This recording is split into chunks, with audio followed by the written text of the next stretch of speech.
Asshole will call. Oh, hey everyone! I hope you didn't hear that there. Certainly, but we are back now live. We are kicking off the 4th of July weekend here in style, and the fireworks are about to kick off here because we have a lot to get into right now when it comes to right now the world of the NBA with two of my guys, the brute force Brad Weiss, the legendary SJC New York Golden Eagle, of course, Plainview JFK boys, JV coach, also Level Up, Long Island Nets, and the Brew Crew. I even hear he was doing well this week on the basketball court. I even saw the photos to prove it. And Justin Gianelli of the Baseball Banter Show. And gentlemen, happy 4th of July weekend. And how are we tonight? Happy 4th of July weekend for sure, but we're doing all right. We're doing all right, but we sure got a lot to get into. That won't be all right for sure.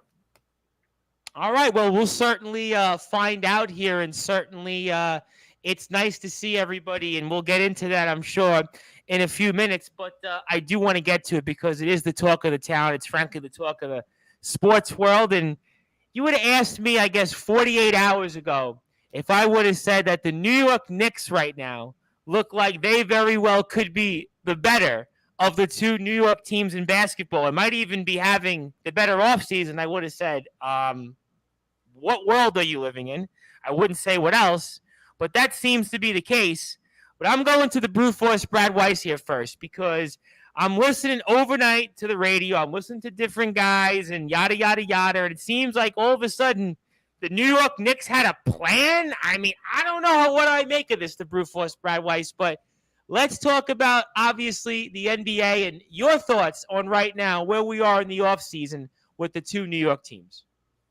What plan, Tom? What plan are you talking about? Because the New York Knicks still got no plan, all right? Because their plan is different from what they really think they can do, all right? Because ultimately, here's what the New York Knicks have done to us once again, okay? And they continue to fail the same way, and they're going to keep failing the same way until they finally realize what they need to do, okay?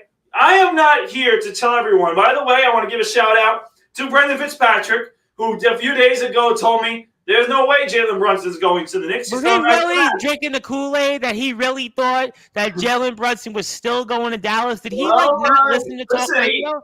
He didn't believe that he would go and play for the Knicks. But guess what? The tooth fairy isn't real, right? That's the same thing? Well, guess what? He decided to play for the New York Knicks. And he's not only playing for the New York Knicks, but he's making a whole lot of damn money playing for the New York Knicks. All right, 4 years, $104 million that yet another free agent that we signed is going to get paid for. All right, and now here's the problem with what I'm saying, Tom Bryce. Because like I said before, the Knicks have continued to sign free agents that just aren't the answers to the things that we need answers to, which is to become a better basketball team. We are supposedly New York Knicks are okay with just being some first-round exit potential playing team. I mean, that's the most we're going to do. And by the way, to all the people out there like Justin Gianelli, which is the reason why I wore my New York Knicks shirt today, because I wanted to make sure Justin, who I know is having a rough time, I'm going to say it, though. I personally really don't even think that at this moment right now, right, we're going to see what happens with the Nets with these trades that they're going to make. It's not definite the New York Knicks are better at this moment. I mean, what team are they? I mean, the New York Knicks still don't have an identity. The New York Knicks still have a lot of work to do. Last time I checked, they got a player in Julius Randle who was god-awful last year. They have a guy in Brunson, right, who is a good player, right, but still has 50% career shooter. Yes, and listen, you know what, Tom? It's nice that we have some sort of point guard to play in our offense now. He's the first real point guard I really feel like the Knicks have had. And again, I know people said Charlie Ward. I think Derek Harper. I remember Derek Harper, 96. That's a long time ago. I've never seen a point guard that's good for the Knicks. And you know what? Jalen Brunson is going to be a good point guard. But is he going to help us go anywhere? No. All right. Is Mitchell Robinson, signing him to an extension, going to help us go further? No. Is the guy from the backup center for the Clippers that we paid money to going to help us go any further? No. All right. I mean, so listen. All these people are talking about the Knicks and they're doing good. They haven't done nothing, all right? Jalen Brunson is a nice player. He's a nice player, but you've added more to the books, And again, you've added more to the books of a team that if you want to rank between, best teams, decent teams, and really bad teams, the Knicks are in between decent and bad. That's where they are. They're not one of the better teams. And we could go, and I missed teams last week when we talked about this, Tom, because there's so many teams that are much better than the Knicks and that have improved over the last couple days that the Knicks are not even in that conversation. Yes, Jalen Brunson will make us a little bit happier to see the Knicks playing. Yes, R.J. Barrett's an exciting player to see, but the Knicks haven't done nothing, really. They're just going to be the team that might make a play-in, that might get to the first round, and it's a big might. And right now, if you're talking about the Brooklyn Nets, they're kind of in the same situation. I want to get to them in a couple of minutes. Yeah, I definitely want to get into the Brooklyn Nets, and I also want to give a huge shout-out to Anthony J. Finkel, because I actually right now have on, if he can see it, I have my DPH property maintenance shirt on, actually, which I promised I would wear. Good plug, cheap very plug. nice. Yeah, definitely a cheap plug. I got to say, while Anthony Finkel's tuning in, Tom Bryce, it was a pleasure seeing you, my friend. Yes, absolutely. And I was disappointed in Anthony. Finkel because yesterday we were supposed to meet, and he, I guess for whatever reasons, circumstances prevented that. But I will read his comment off here. Yes. I don't have to say it, but I will.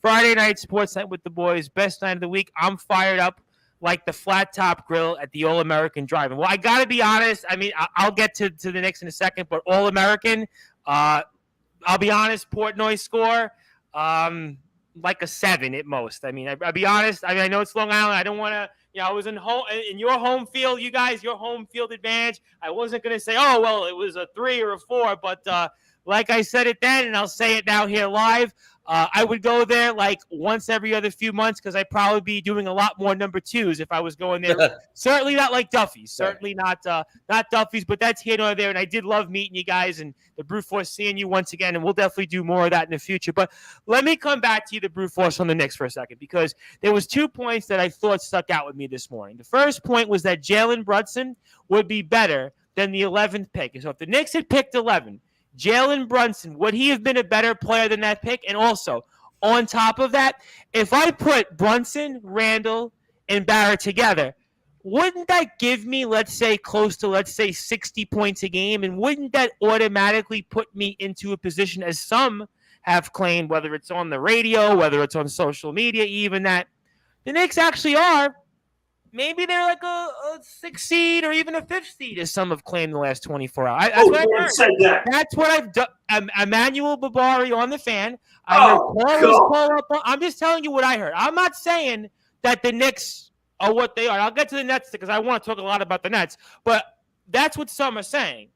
Would you agree with that, though? Would you agree with any of those things? That Jalen Brunson's better than the 11th pick? And then on top of that, if I put Randall, Barrett, and Brunson together, that gets me close to 60 points a game, and that should, on paper, get me back into the postseason. You agree with any of that? And I'll get Justin in a sec because I want to get to Justin. Yeah, I don't really agree with any of it, to be honest with you. Now I'll push back a little bit on that when it comes to whether you want Jalen Brunson or the 11th pick. Right. I will say that the 11th pick wasn't going to be a superstar, all right? But what it was going to be was a solid player who we could build with a team right now, like I said, that isn't that good. It's decent at best. I mean, we're not going anywhere. We don't even have a direction. We have some guys, like I said last week, that are solid players who would be very good players on a better team. But on the Knicks are just average, on an average team that is not really going anywhere. So what is our direction? What are we doing? Are we going to start winning games and winning in the playoffs? No, not with this roster. Are we getting better by developing young players? Maybe some, but not all of them. And on top of that, we have a guy like Tom Thibodeau as coach who's going to play the veterans. He ain't going to play the young players. He's not the right fit for that. That point, what exactly are we doing? We're kind of in the middle, as you would call it, Tom. We're purgatory. We don't know what the hell we are. I agree. I do think that the Knicks, they're not a top 4 team in the East. No, and to get to that, are you kidding me? Who is this man who's talking about the Knicks being a 5 or 6 seed? I mean, that is absolutely ridiculous and pathetic. I mean, you talk about they could even get back to being close to the 4th seed. No way. I mean, you talk about Boston. You talk about Miami, Milwaukee, Toronto, Chicago. I mean, Philadelphia. I mean, Atlanta got better. I mean, these teams are ahead of us. I mean, and I'm probably forgetting a few. We talked about Charlotte even being better. I would even go as far as the Knicks are going to be close, with Detroit this year, because I think Detroit has got to. So I mean, this is not, and the Nets are going to be in that conversation too, because I think they'll get something back, right? We're going to get to that, because that I think is even more intriguing. The one thing that I'll say is this, because we're going to transition into the Nets in a second. All right, I think that at this moment, obviously, because the Nets are losing Kyrie and KD most likely, they aren't as good as the Knicks, but they're going to get players back, and the Knicks don't have anything that's going to make us go crazy. Where the Nets and the Knicks are basically in the same shoe. I mean, let's just talk about both teams' best players real quick at this moment, because you have to assume right at this moment, because he's getting paid the most, Julius Randle should be our best player. Now, he is a very good scorer at times. Obviously, we know he can't perform in the fourth quarter, and he can't perform when it matters, okay? But he can score, but he can't play defense, all right? And you guys are talking about him scoring 20? Well, he'll let up 30, all right, because he can't play defense, okay? Now, you have Ben Simmons on the other side, which is, I guess, the Nets' best player, who's a good defender. He's a good defender, all right? He's a good passer, but he can't score. So they both have their own issues. So the Knicks and Nets both have best players that have that issues right now. But again, the supporting cast, right? Yes, sure, Jalen Brunson is going to be nice for Randle. I think he's going to help Randle a little bit. But again, is that going to make him become a better defender? No. Is that going to get Evan Fournier to play defense? No. All right, so there's too many problems. And this team, like we said, I didn't even mention some of the teams that we could have mentioned, right, that are better than the New York Knicks. They're not even close to one of those top teams. They're barely a playing team, in my opinion. Maybe. All right. I mean, obviously, fair points there. And I'm going to get to Justin Gianelli in a second because I really want to get into the Brooklyn Nets. And Anthony Finkel says the brute was taller than I expected. Pick up between the brute force and Steve Saperstein in a game. Yeah, my money would be on the brute also because Steve's 37. Steve's got no game. Steve's 37. Yeah. Steve's like, listen, Anthony, we're going to get into it soon. I had quite a week on the court, so that's a good point right I'm going to be getting into that here. Plus I got an announcement here in about 15 minutes related to a friend of Anthony Finkel's. I got a couple different things I'd like to announce while we have people here. And let me get to Justin Gianelli. Because, Justin, I was feeling for whatever reason a couple days ago, still good about this Nets team. Kyrie opts in. I'm thinking, all right, you know what? We're going to go one more shot here. Durant and Irving, maybe a full season. They're healthy together. There's still two of the maybe at least 10 best players if I throw Kyrie in there. Durant, I think, is definitely top 5, obviously, maybe even top 2 or 3 when he's in there. And obviously everything is firing on all cylinders. But now it looks like that this whole superstar experiment here where we turned around and let go almost all the guys we had from the teams I like Spencer Dinwiddie and Jared Allen and Karis LeVert or even D'Angelo Russell. I mean, they're all gone. We get rid of those guys, and we bring in pretty much a team to be designed around Harden, Irving, and Durant. And now it looks like, apparently, Justin, none of those guys are going to be around, it seems like, much longer. And it looks like we're going back to square one. Yeah, I'll tell you why. Talk to me. Because Kevin Durant is the softest superstar in all of sports. You look at his 2 main destinations. Where did those 2 teams finish? They were the 1 seed in the respective conferences. The Miami Heat got to the conference final. Okay? Kevin Durant is soft. When things go wrong, he bails. I mean, look at it. He joins us. He loses with Oklahoma City to the 73-win Warriors. What does he do? He joins them and wins 2 championships. It's clear he can't be the lead player. And I don't care about the fact that he won 2 finals MVPs. I don't care. He joined a 73-win team that had Steph Curry, Draymond Green, and Klay Thompson. Okay?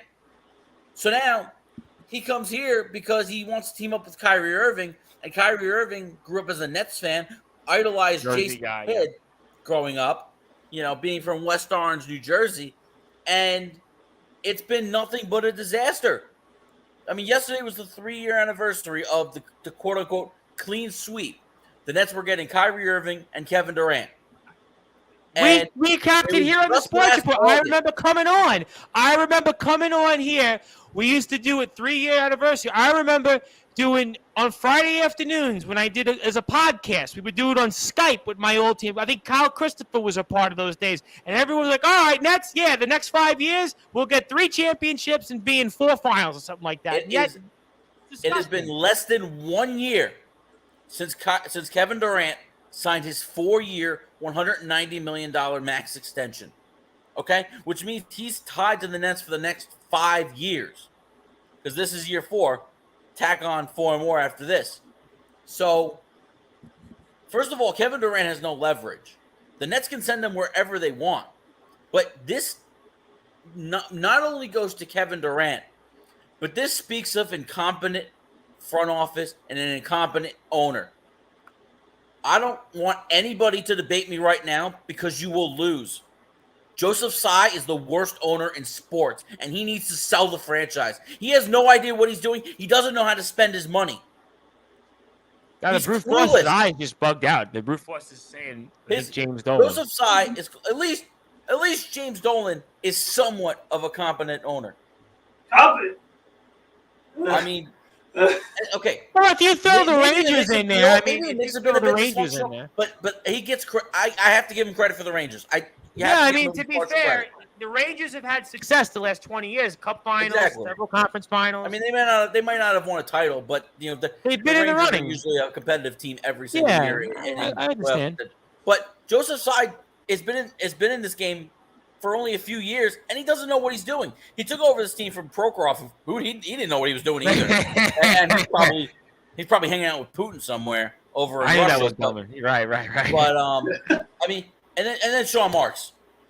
Let's get to Sean Marks. Who we thought was supposed to be the genius, the guru, the guy. Remember, everybody was talking about Sean Marks. Oh my God, he's so great.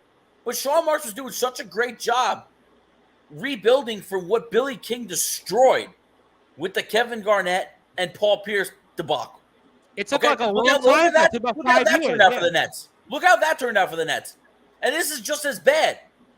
Both of these era of superstars has resulted in one playoff series victory each. It's pure incompetence. He sold his soul to the devil. He got Kevin Durant. He got Kyrie Irving. And what did he get? Absolutely nothing. And Kyrie Irving played 103 games in that. 103 compound games. matters.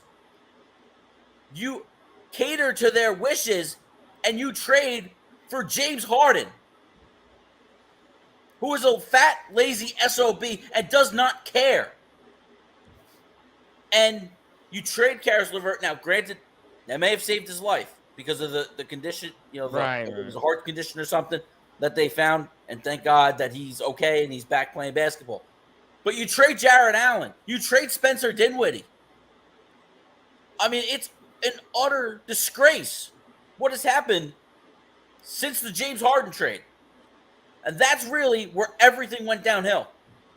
And now they're left to clean up the pieces. The next 5 years is either a right to swap or an unprotected first-round pick that goes to the Houston Rockets.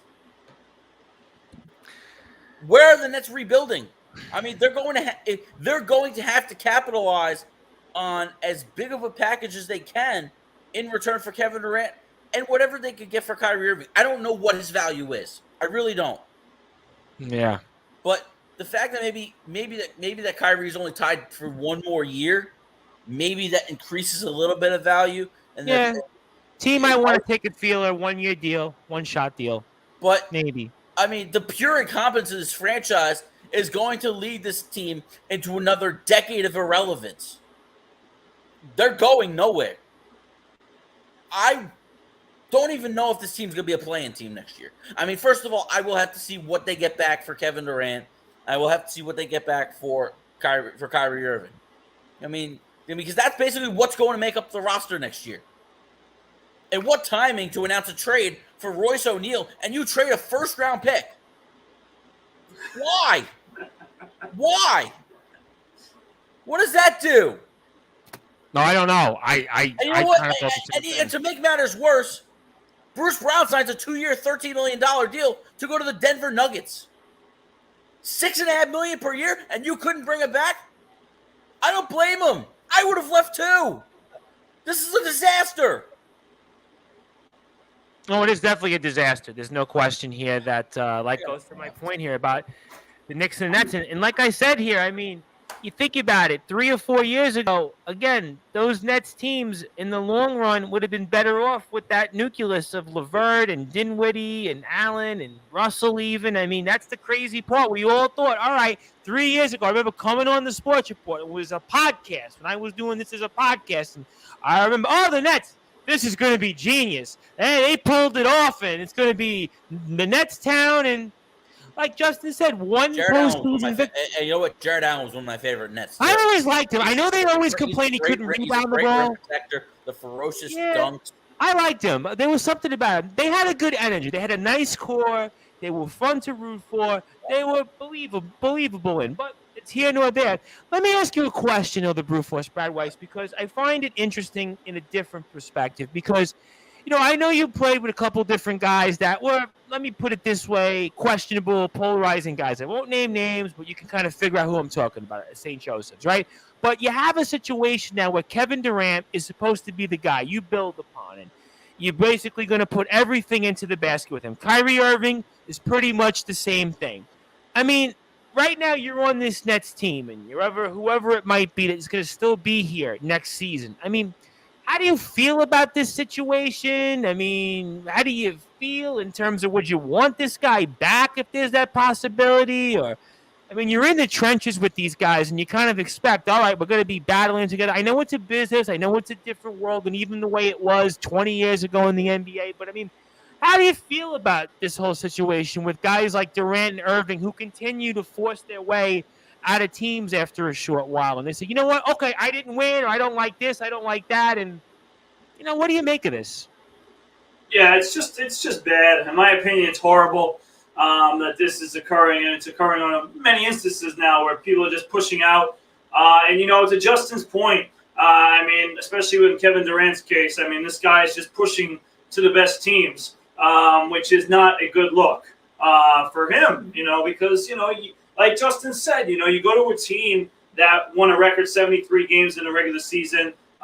You go to Brooklyn. You're quote unquote, trying to build your own thing in Brooklyn, and then 3 years later you're gone. And you're trying to go to one of the better teams now, like Miami or Phoenix, like Justin was mentioning. I mean, it looks extremely weak. But listen, the one thing I will give credit to Kevin Durant for, though, is that he did play. He was available. He did put his effort on the line. This whole debacle, obviously, the main man needs to be blamed for it. Besides the front office, obviously, for putting this together. But it's clearly Kyrie Irving. I mean, Kyrie Irving, I mean... He played 103 games. That's his... It doesn't get much worse than Kyrie Irving. When you're talking about teammates that you don't want to play for, you don't want to play with, that's the perfect example of a guy you don't want to play with. Because, listen, he could be as talented as... he's one of the more talented players in the NBA. One of the most talented point guards in the NBA. But the thing is that he's barely available. You never know what's on his mind. You never know if he's actually going to show up and care or not, right? And he basically, right, and the issue with, and where I agree with Justin is the Nets understood this, right? They understood all this, and they let Kyrie still make decisions, right? The only reason why Steve Nash is there is because Kyrie said they didn't need a coach. They do whatever they want, basically. So that's why Steve Nash is there. By the way, sorry to interrupt you, Brad. Oh, go ahead. If this gets blown up, Steve Nash needs to be fired immediately. What was the point of bringing him back? Right. I think he should be fired right now. He should have been fired when the season ended.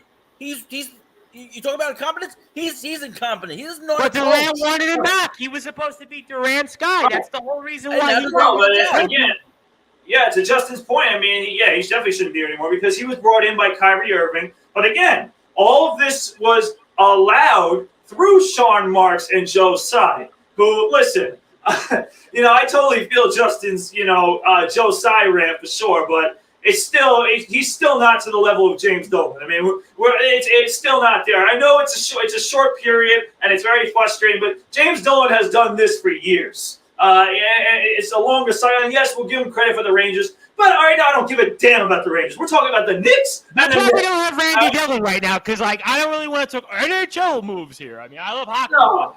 I mean, listen, it's about right now what's going on in New York basketball. And New York basketball, it's just been an absolute disaster. The one thing that was holding it up was the fact that those two stars went to the Nets. And, people are always now saying that, you wonder, if they should have went to the Knicks, which I think would have been the same nonsense anyway. It would have ended up being a disaster as well, in my opinion. But, listen, the one thing I'll say with Kevin Durant, Justin's 100% right about him moving places and just going everyone, which is not a good thing like we talked about.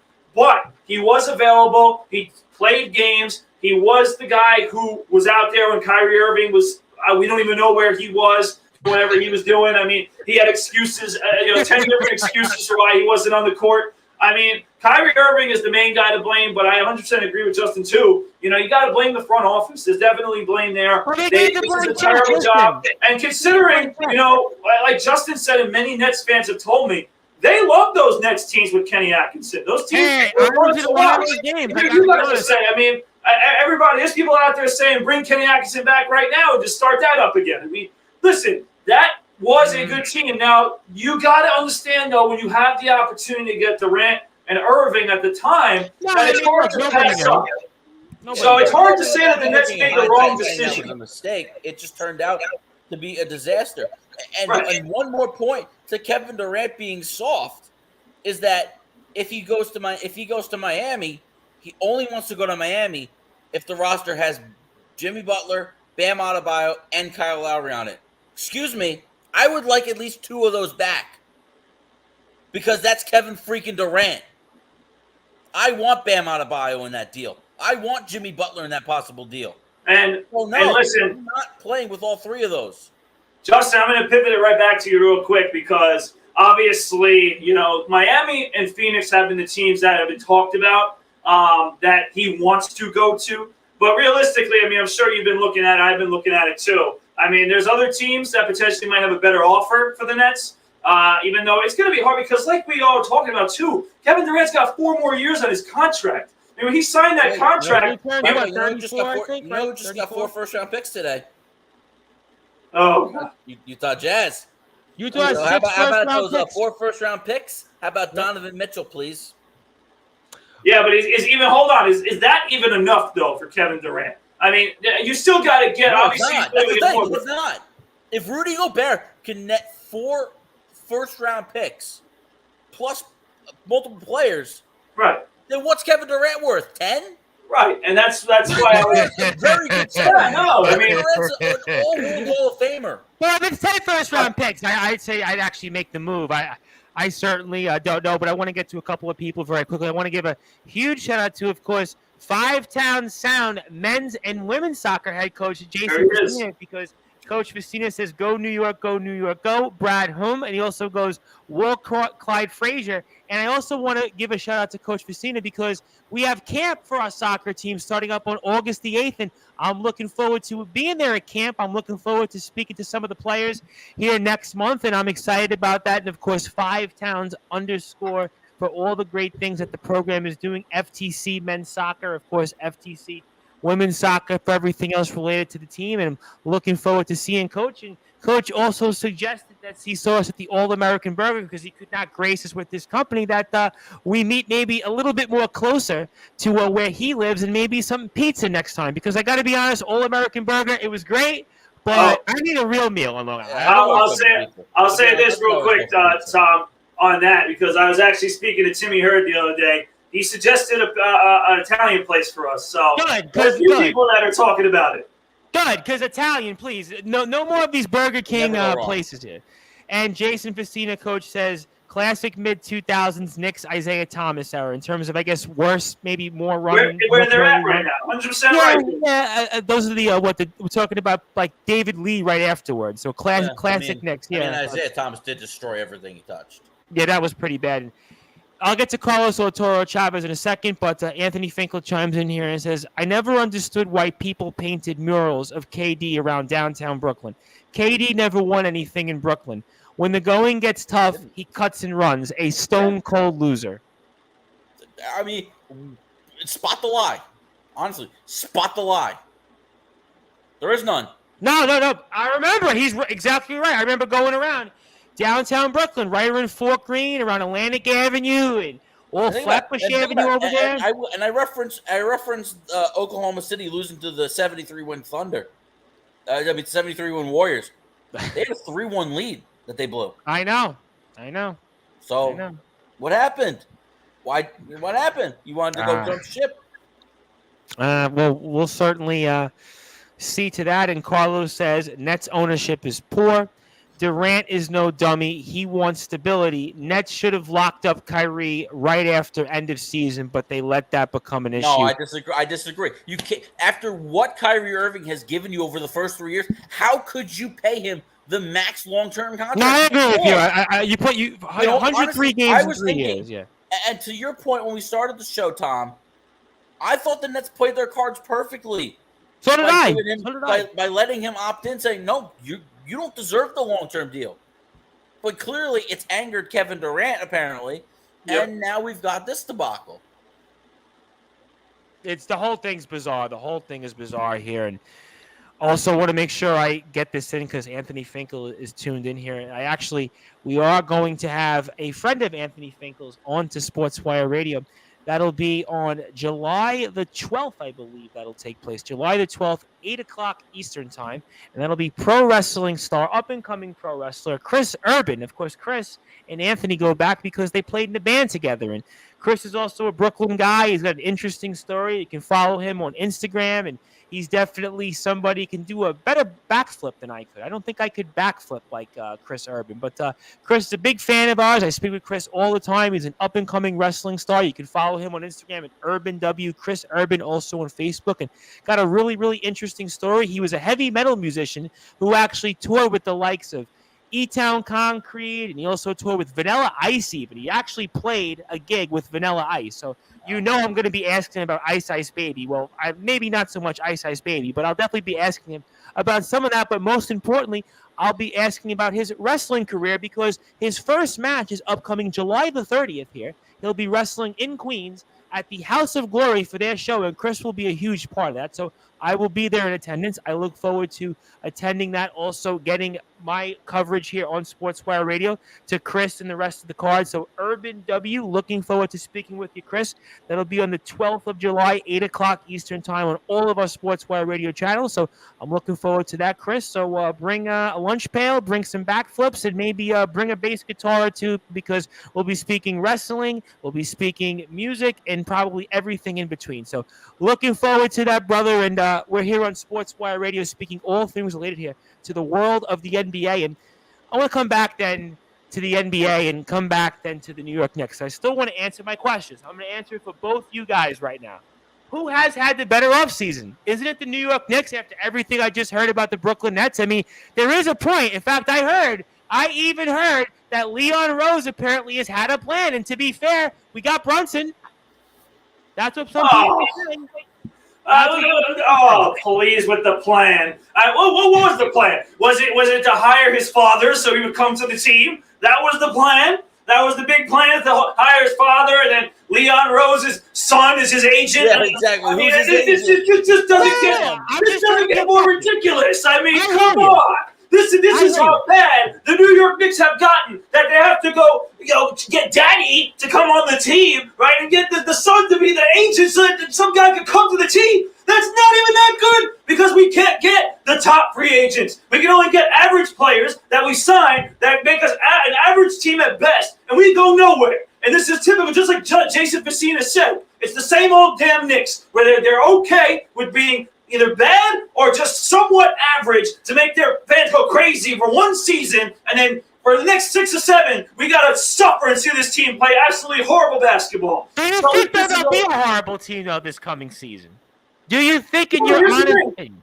The crazy part, Tom, is like I said earlier, they don't even have to be horrible. They can be a decent team this year, and they still might get nowhere because there's so many good teams in the Eastern Conference that are superior, much better than them.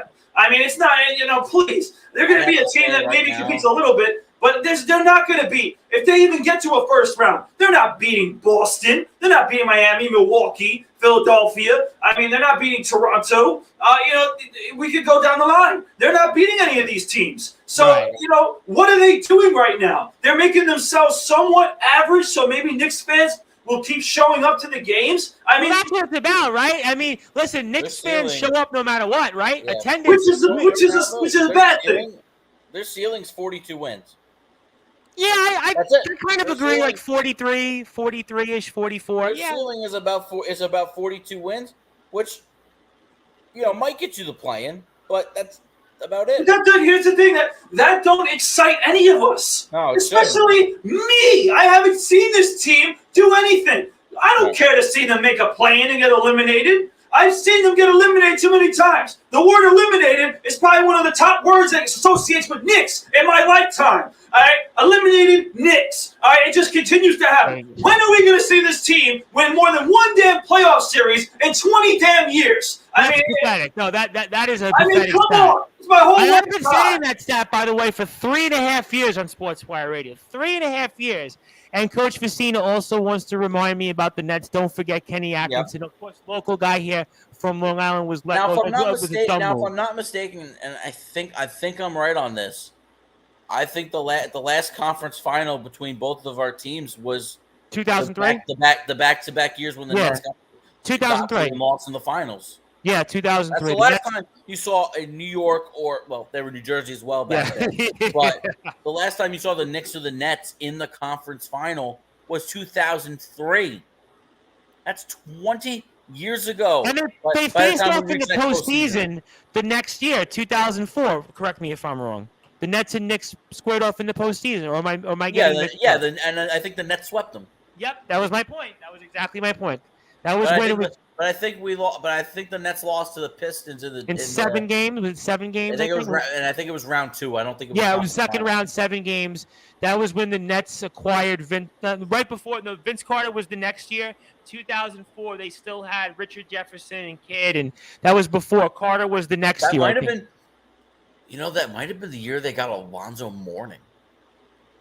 Yeah, maybe mid-season, and then they got Vince Carter the next year. That's how long. Talk about a net that I couldn't stand. That was Alonzo Mourning. What a zero.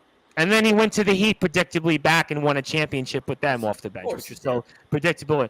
Carlos Arturo Chavez got a bunch of comments. No, Knicks are still junk, to my point. Yeah. He also says Brunson is not an improvement, but he's good. Yes, not great. Which again, very fair. You're relying on a guy who's 25 years old, averaging 16 points a game. You're hoping that you're paying him for what you think he could be, not for what he's done in the NBA. And I think that's scary.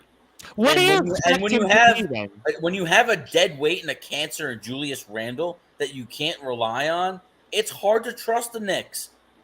Look, I think that RJ Barrett is blossoming into a superstar, and he could be one of those guys in the near future getting that massive max extension, because I think he's going to turn into that. I really believe in RJ Barrett.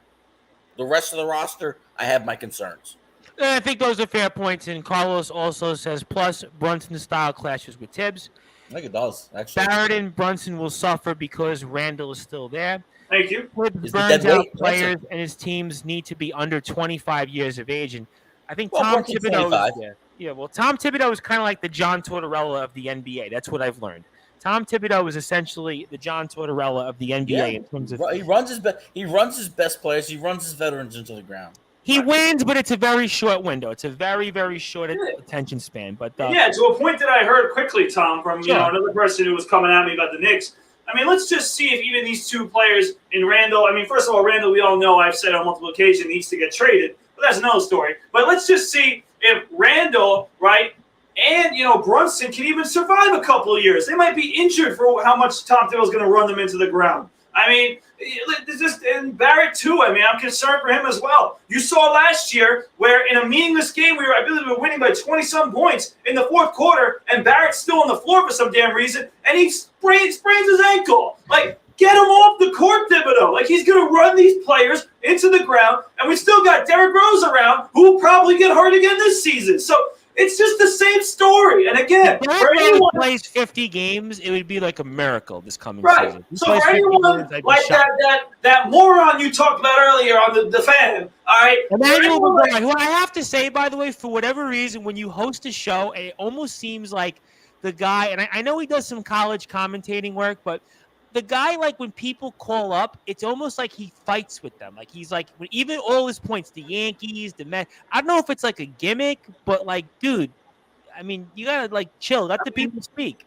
know? Right, and with everything that we said, I mean, what Justin just said, what I've been saying, there's no way that you could ever say that this team should be a 4 or 5 seed, let alone a team that will make the playoffs. Well, 42 wins, like Justin said. Let's say they got to 42. That would put you probably, I guess, between 7 and 10. That would be a play-in, basically. Yeah, at best. At best, and that's a fight. We mentioned what the top 6 could look like next year. Right. You have Boston, Miami, Philadelphia. Right. There were some teams even in there that we said, like even like in Atlanta, I think they're going to be a lot better, but they still might be a play-in team. Got off to a start. You know what? Though Chicago finished, I believe, 6th last year. Yeah, it's possible. It's possible I could see Atlanta jumping Chicago. Remember, I think Atlanta did a lot better. Yeah. But I think we're looking at the same top 5 of no particular order: Boston, Milwaukee, Toronto, Philly, Miami. That's probably going to be your top 5 next year, and you could see very well Atlanta bump Chicago into the play-in. But let's see, because is Chicago one of the teams in on Kevin Durant? They just signed Zach LaVine to that max extension of $215 million. So, we'll see where Chicago lands. I want to go back to Durant for a second because I find this interesting in a couple different reasons. And I really want to get both of your perspective for a different take. Now, I understand the point is you got to get everything you can back for Durant because obviously it's Kevin Durant. And again, he's one of the top 2 or 3 best players in the NBA. So I understand all that.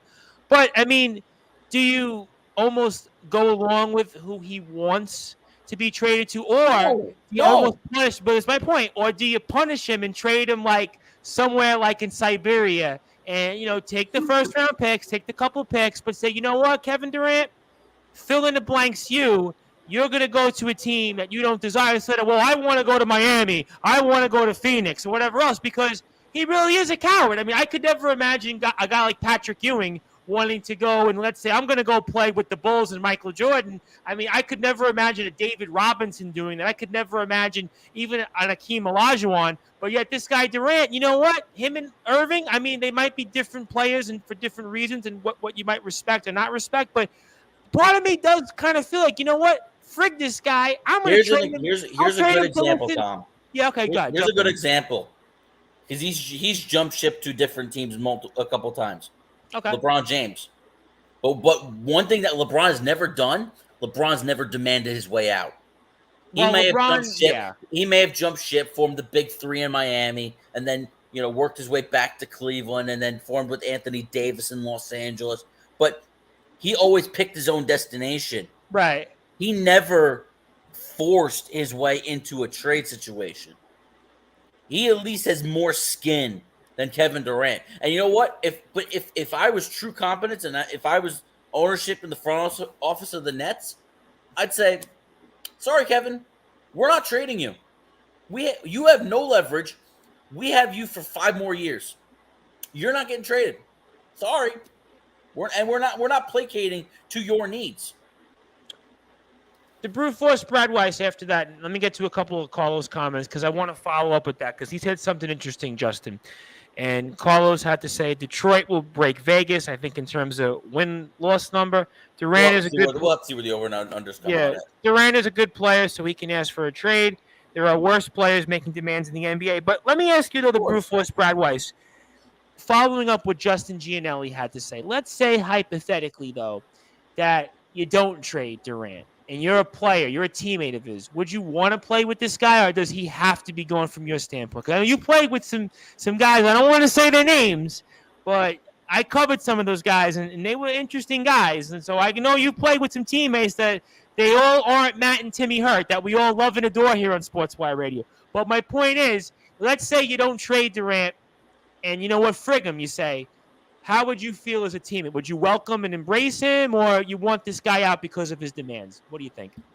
Yeah, that's a tough question because especially when you're talking about someone who is obviously one of the best players in the NBA currently, it's hard not to want to play with him because when you are on his team, you have a good chance to not only win in the playoffs but compete for a championship on his team.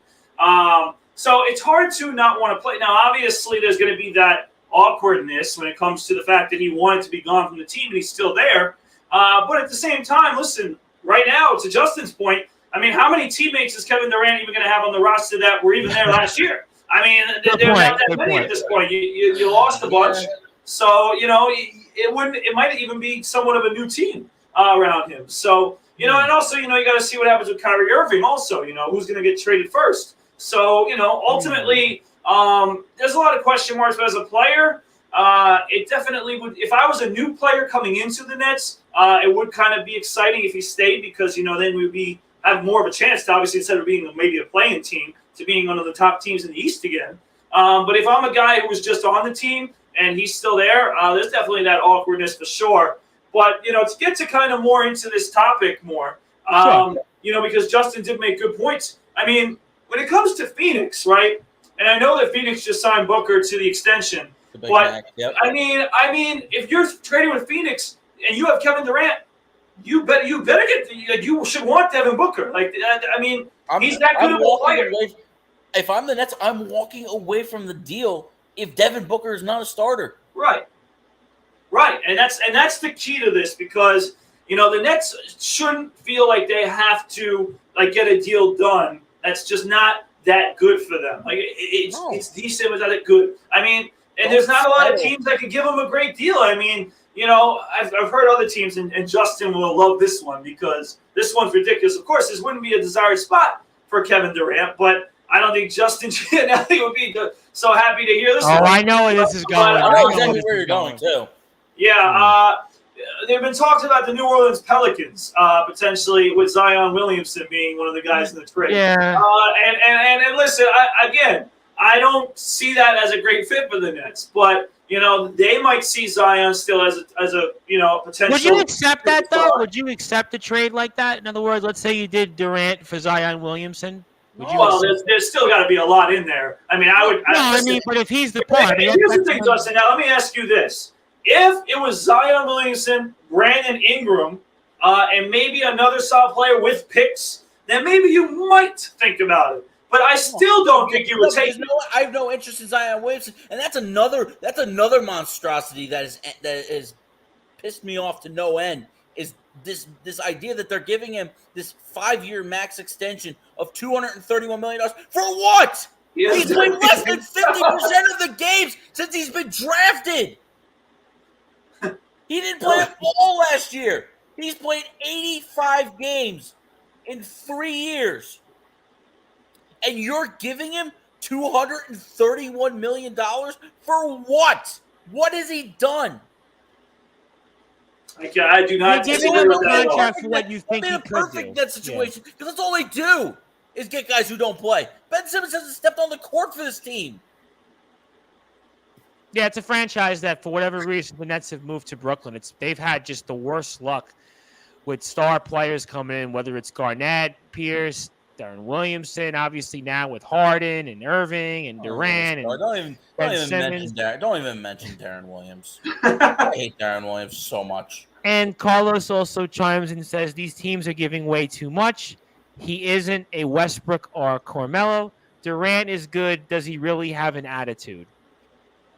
Well, I mean, does he have an attitude? That's an interesting point.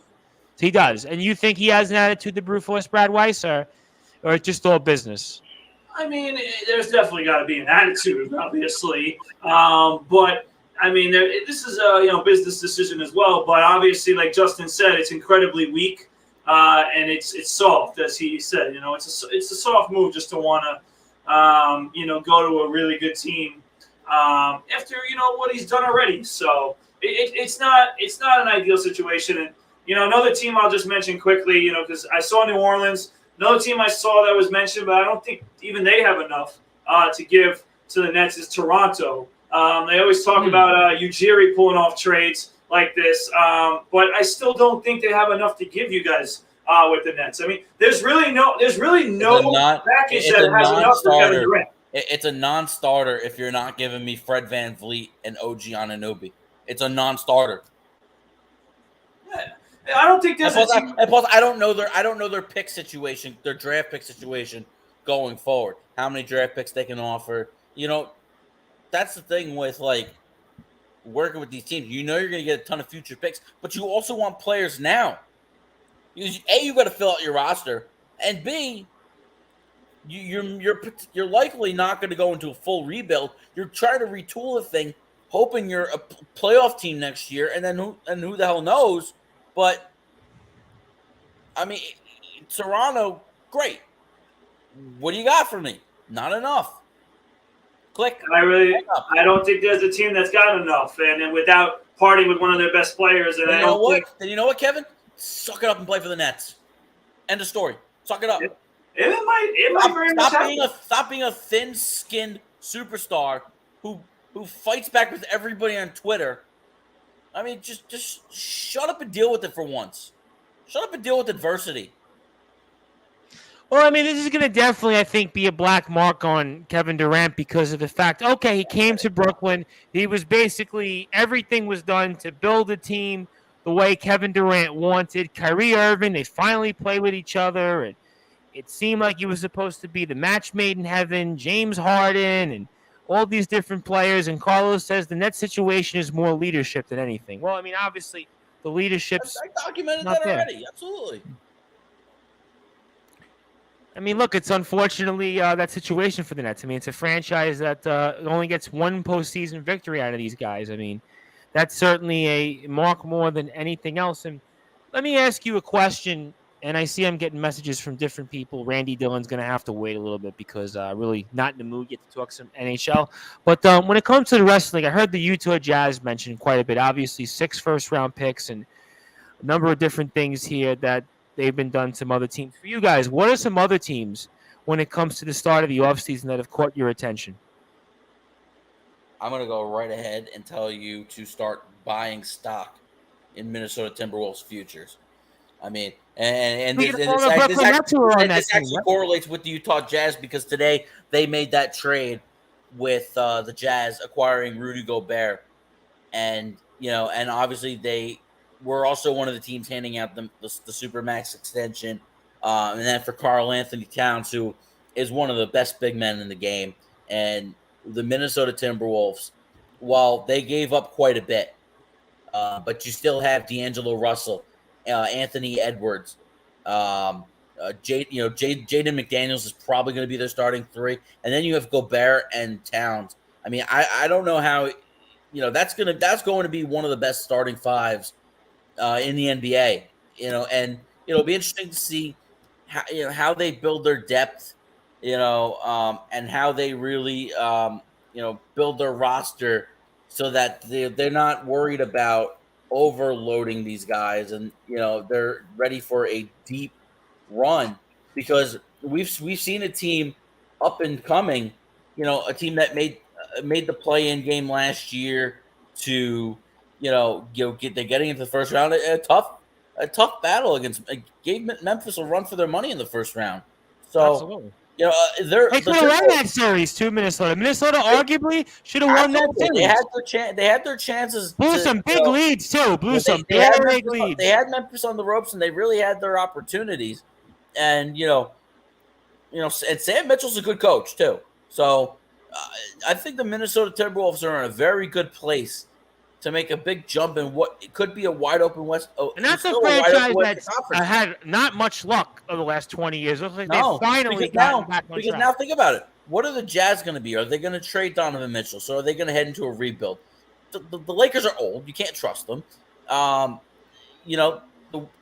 Warriors lost pieces. The Suns, they signed Booker to the Supermax, but Chris Paul's getting older. DeAndre Ayton wants out. Well, the window is closing in with Paul. The window is very short. Exactly. So what is the Western Conference right now? Dallas should be good for years to come with Luka, but you can't. Memphis should be good for years to come with John Morant. But you can't tell me the window's not starting to open for Minnesota to make a play for the NBA title.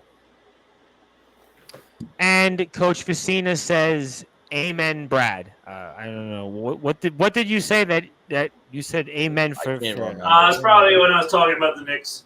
Yeah. Oh, okay, that makes sense. That makes. Cause I don't even remember what you said that Coach could actually say amen to. Otherwise, maybe you said something else that maybe.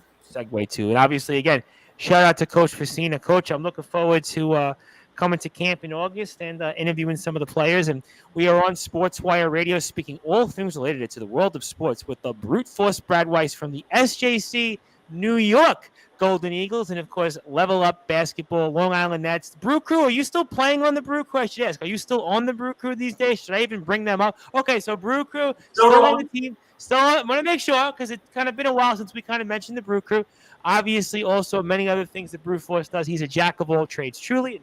Justin Gianelli does a great job for us with the baseball banter. So you get a lot of baseball banter, especially with this week's show, and I am the host of the Sports Report, the station manager of Sportswire Radio, the Reverend Tom Bryce. And if you like what you hear from us, you can, of course, follow us on Facebook at Sportswire Radio. 24 hours a day, 7 days a week, 365 days a year. You can listen to all of our great content on sportnarium.com/player. And in a few minutes or so, we'll be talking some baseball with Rob Maraska and Chris Pizzao. We'll be talking baseball. I got to get into baseball. Come on, Justin. I think he's kind of done with basketball, but we are going to talk some baseball. Obviously, looking forward to that. But before I segue into baseball, on a lighter note, let's try to go back on a lighter note because I got the NBA side of things. I'll get to baseball in a second. We'll get into Mets, Yankees. We'll bring in Randy Dillon toward the end of the show because I'm really not prepared to talk hockey, but we'll kind of wing it, I guess. And we want to make sure Randy gets a crack. But so what did you think of meeting? So what did you think of the All-American Burger, the hangout? It was an interesting. I might as well tell everybody on the air my whole experience in getting to the All-American Burger. But guys, what did you think of the meetup and how it all unfolded? Yeah, I'll go first with this one. It was awesome. It was awesome for sure to get to see Tom, of course, again, as well as, Anthony Finkel was a good guy. And, of course, it's always great to see Jason Gaudiezzo. I actually saw twice in 1 week. We'll get to the second time soon. This was the first time that I saw him over at the All-American Burger. It was fun, definitely getting to see Justin for the first time and having a nice conversation, talking shop about all these different things. And then, having some burgers. And just enjoying the night. It was a nice night. It was good to see you guys coming out to Long Island. Listen, I've enjoyed my times, and I think there's going to be another time soon going out to Staten Island. But it's cool to see you on the island, Tom Bryce, on Long Island. And definitely, I will say to you that there's going to be more people that are ready for the next time you come to Long Island. I got more messages from people that said, you were here than actually people that actually I saw. So that's always so funny in that sense. So that's, Yeah, so it was a lot of fun. I enjoyed it. It was a great night for an All-American Burger. And again, it was just cool to see, Justin for the first time, Anthony for the first time. And, Tom again, as well as my guy, Jason Gaudiezzo, who we'll talk a little bit more about later in the show. Absolutely. And Anthony J. Finkel says Duffy's because he loves Duffy's for whatever reason, so I can't blame him on that. Coach Facina says, what's worse, New York hoops or New York football? I gotta go basketball, honestly. I kind of agree. You know what? I at least see some future with the football teams. I don't know that it's this year for either, but I at least see hope in the Giants. We'll see what they do about their quarterback situation, but you definitely see hope with the future of the Jets. I think they're definitely building things in the right direction. I think football's on a good path. I don't know how good or if they'll be great this year. Probably not, but I think we're still going to be looking at them building towards something good. The basketball teams are just in a world of mess. They're in albatross, no pun intended. They're kind of like they're stuck in purgatory. And Carlos says they're both junk right now. No hope, no problems. All right, so let me get real quick because I know we're going to transition to baseball in a second. And Carlos wants to talk. I see the Peterson situation here, and he talks about Jets and Giants have junk quarterbacks. So funny story here because I'm sure Anthony Finkel's listening, so he'll probably not want me to share it. But obviously, I get to his house in Brooklyn. This has to be about 5:45. So I'm thinking, all right, we'll be here at 6:45. And little did we know how bad traffic was. And I thought, okay, it'll be at 7:15. And actually, it looked like we would have been there probably about 7:20, 7:30. And for whatever reason, he goes the exit off onto the Cross Island Parkway. He goes the other direction, takes us almost into central Queens towards Citi Field. And then we wound up having to go, oh, shoot, that's just, why are we in all this traffic? And we see we're going away in Queens, more toward like almost back to Brooklyn. And then it was like, oh, okay, we're in Central Queens. And we went all the way back. And then we wound up getting there about almost 8:30. So unfortunately, we were in Elmont. We were literally, we just passed UBS Arena, which would have meant we were about 15 or so, maybe 20 minutes from you guys. But instead, it turned out we went all the way back and wound up having about 45, 50 minutes until actually we ran into you guys. And then on the way back, the Bell Parkway, oh my God, I didn't get home till 1 o'clock in the morning. So, and Anthony Finkel was like, damn, bro, putting me on blast to the entire world. Well, I'm a public figure. What did you expect, Anthony Finkel? I mean, yesterday on Sportswire Radio, we were involved in a whole dispute in wrestling. We're involved in a contract signing this past week, but we love you, bro. Listen, don't worry about it. Trust me. It's all good here, Anthony Finkel. We all had a great time. And in fact, I actually think it worked out for the better because by the time we got there, it actually was a lot cooler than it was at like 6:30. It was. Once the sun went down, it felt very nice. It was actually a very nice evening. I have to say, I think I left at like 6:40, right, and got there at like 7:05. All right, so I could see that, and I think it was better that way because it was very hot. It was very hot that day. It was like very, very hot. So it kind of worked out that way. Going back, there was nothing Anthony Finkel could have did because I actually didn't get back to Staten Island until about 1 o'clock in the morning. So that was just one of them things. It take 2 hours to get back because. Like 11. There was traffic in Long Island. There was traffic in Queens. The Bell Parkway, they were doing work on the Verrazano Bridge. The Verrazano Bridge, they close off the lower level after a certain time, and I guess for whatever reason. I hate the New York DOT. Oh my God, it's like it's everywhere. The Gowanus, the BQE, the Bell Parkway, the Cross Island, the Southern State. It's for our worldwide listeners, welcome to New York. That's it. That's why maybe they shouldn't visit. I don't know. But Carlos says these teams are so bad, you guys are talking about getting burgers. Well, when it comes to the football and the basketball teams, maybe so. But you know what? We're going to get Rob Morosco in. I guess Chris Pizzea is showing up. Who knows? People have their own issues. That's clear nor there.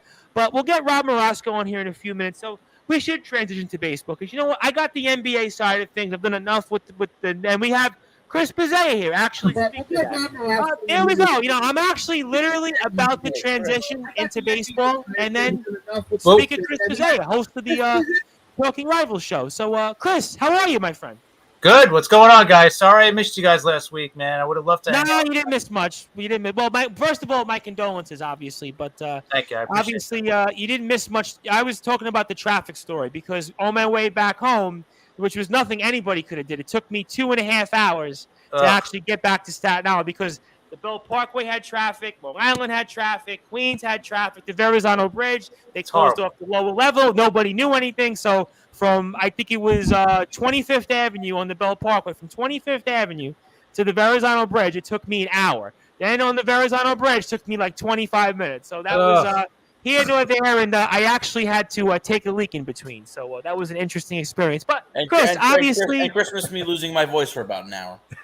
Well, you know what? That's here nor there. But Chris, good to have you. And want to turn over to baseball here in our New York Yankees, the Bronx Bombers, and give me a side of things right now in the Yankees. I want to get into the Yankees and Mets here, and give me your thoughts on where we are right now with the state of the Yankees. Well, the Yankees got rained out tonight. So they're playing a doubleheader tomorrow. But I think the one thing we learned the last week playing the Astros. Both New York teams did, by the way. Both New York teams. I know the one thing we learned from them is that we got to get another bat, maybe 2 bats. Oh, absolutely. Absolutely. 1,000%. We can't keep on counting on Judge and Stan to hit a home run to win the game for us. You know, like someone else has to do something. And right now, Donaldson is doing nothing. Oh, my God. What a bad contract. I mean, I heard the Pinstripe Chronicles guys talking about that this morning on our Sportswire radio station on sportnarium.com/player. And I thought about it. Boy, that is just, you want to talk about albatrosses. That's right up there. Well, that's what you get for trying to get rid of Sanchez. We had to take something bad back. Yep. Because Sanchez was an addition by subtraction. So I'll take that back. I think Donaldson's only here for another year. Yep, right? One more year after this. I was speaking with my buddy yesterday in Brooklyn, Joe Roses, who actually was on the first ever Sportswire radio show on Sport when we were the Sports Report, and he was talking about basically Donaldson, how we have one more year left him, and just can't wait till we get rid of him. And Carlos Chavez chimes in here. Gallo and Hicks are on the trade block with no takers. Yeah, I mean, pretty apparent. Gallo, you might get something for. Hicks, I don't think you're going to get anything for. I think we're stuck with Hicks. Gallo's on an expiring contract, so I think you'll get something. I think a team will think, hey, you know what? Change of scenery. Maybe that'll get him. Gallo hit 138 in the month of June. I don't even know. He's an automatic strikeout. All the time. Unbelievable.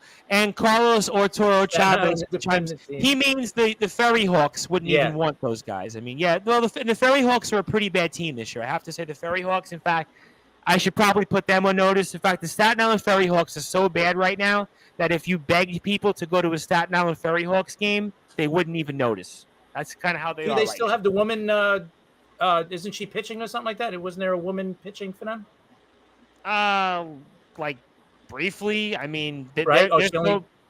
Isn't Alfonso still their manager? What's that? Isn't Alfonso their manager? Edgardo Alfonso?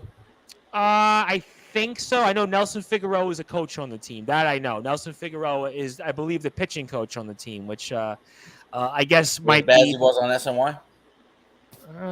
I mean, that we could probably get tickets for pretty easy, I think, right? Oh, you could actually go there and they'd probably let you in. I mean, that'd be one of those. That'll be like when the Islanders were playing at the Barclays Center in 2017-18, where it was so bad. You want to go in? Don't worry about it. But, that's here nor there. But I mean, let's talk about the Yankees real quick, because obviously Rob Morosco will be in here in a second. I mean, we learned one thing, Justin. I'll get to the brute force, that the Houston Astros are right now, I won't say the kryptonite of the Yankees, but they're the one team I think that can challenge the New York Yankees right now in terms of superiority in the American League. Give me your thoughts, Justin. Yeah, and I know I'm going to get pushed back by saying this, and I don't give a rat's ass about the records. Mm-hmm. Houston Astros are the best team in baseball. They just are. Wow, okay. Hot take. Yeah, I think Houston Astros are the best team in baseball. I mean, you got – I mean, what's blown my mind is after a year and a half off, Justin Verlander looks like Detroit Tigers – Justin Verlander, prime Verlander again, and he's potentially pitching his way towards another Cy Young. I mean, you could debate absolutely. What a story! Cole, Shane McClanahan, whoever you want, but Justin Verlander is right in that conversation. Framber Valdez has been terrific, and if I'm not mistaken, Valdez was the starting pitcher who went the first 7 in the no-hitter. You know, Jose Urquidy has pitched well. Luis Garcia has pitched well. You know, their rotation top to bottom just has no weaknesses right now. And, you know, their lineup possesses, you know, a little bit, some holes at the bottom. But like the Yankees, they'll make their moves at the deadline. Both teams will address the bullpen. I still do think Houston's bullpen's a little bit weaker than the Yankees, especially with Chapman coming back tonight. Well, he would have came back if they played. But, you know, and I think, if I'm not mistaken, I heard that Holmes will stay as closer for the time being. So, I mean, I think that just lengthens the Yankee bullpen for now. And I think the Astros will make their necessary moves to improve the bullpen, because Ryan Presley doesn't quite scare me all that much. But, you know, as a whole, I mean, and while I will say no doubt that Aaron Judge is the MVP as of this moment, but the one guy in Houston that can make his case for MVP is Yordan Alvarez. And absolutely. He's had the first half himself. So I just think they're just a well-rounded machine with the postseason experience. And that to me slightly gives them the edge over the Yankees, despite having this historic, or what are they? I think 56 or 57-21 or something like that right now. Which is no slouch. I mean, that is right up there with the 98 Yankees and 01 Mariners, obviously. 01 Mariners. And look, if the Yankees win the World Series, we're going to look at them as one of the greatest teams of all time, hands down. But right now, until I see them beat the Houston Astros in the postseason, I'm going to give them the nod. I'm just going to give them the nod, because it's not like the Astros have fallen off. They certainly haven't. No, they certainly haven't. And I want to get to a couple of comments and then bring in here Rob Morosca. And Carlos says Alfonso was there when they were they're not an affiliate. Alfonso is the manager, Carlos, but no one really cares about the Ferry Hawks right now. They're 17-42. They're a joke. Astros have great pitching. Their middle relievers and closers are on fire. Verlander is good, but don't put stock in him for a full season push. If I'm the Yankees, I would have wanted Verlander in late season games. Okay, great stuff. We'll bring in here our longest tenured analyst, Rob Maraska, who's now clean shaven here. So certainly, any reason we're not clean shaven before I get to the Brew Force, Brad Weiss? Were you told to maybe shave? Did this other half tell you, hey, you got to go clean shaven?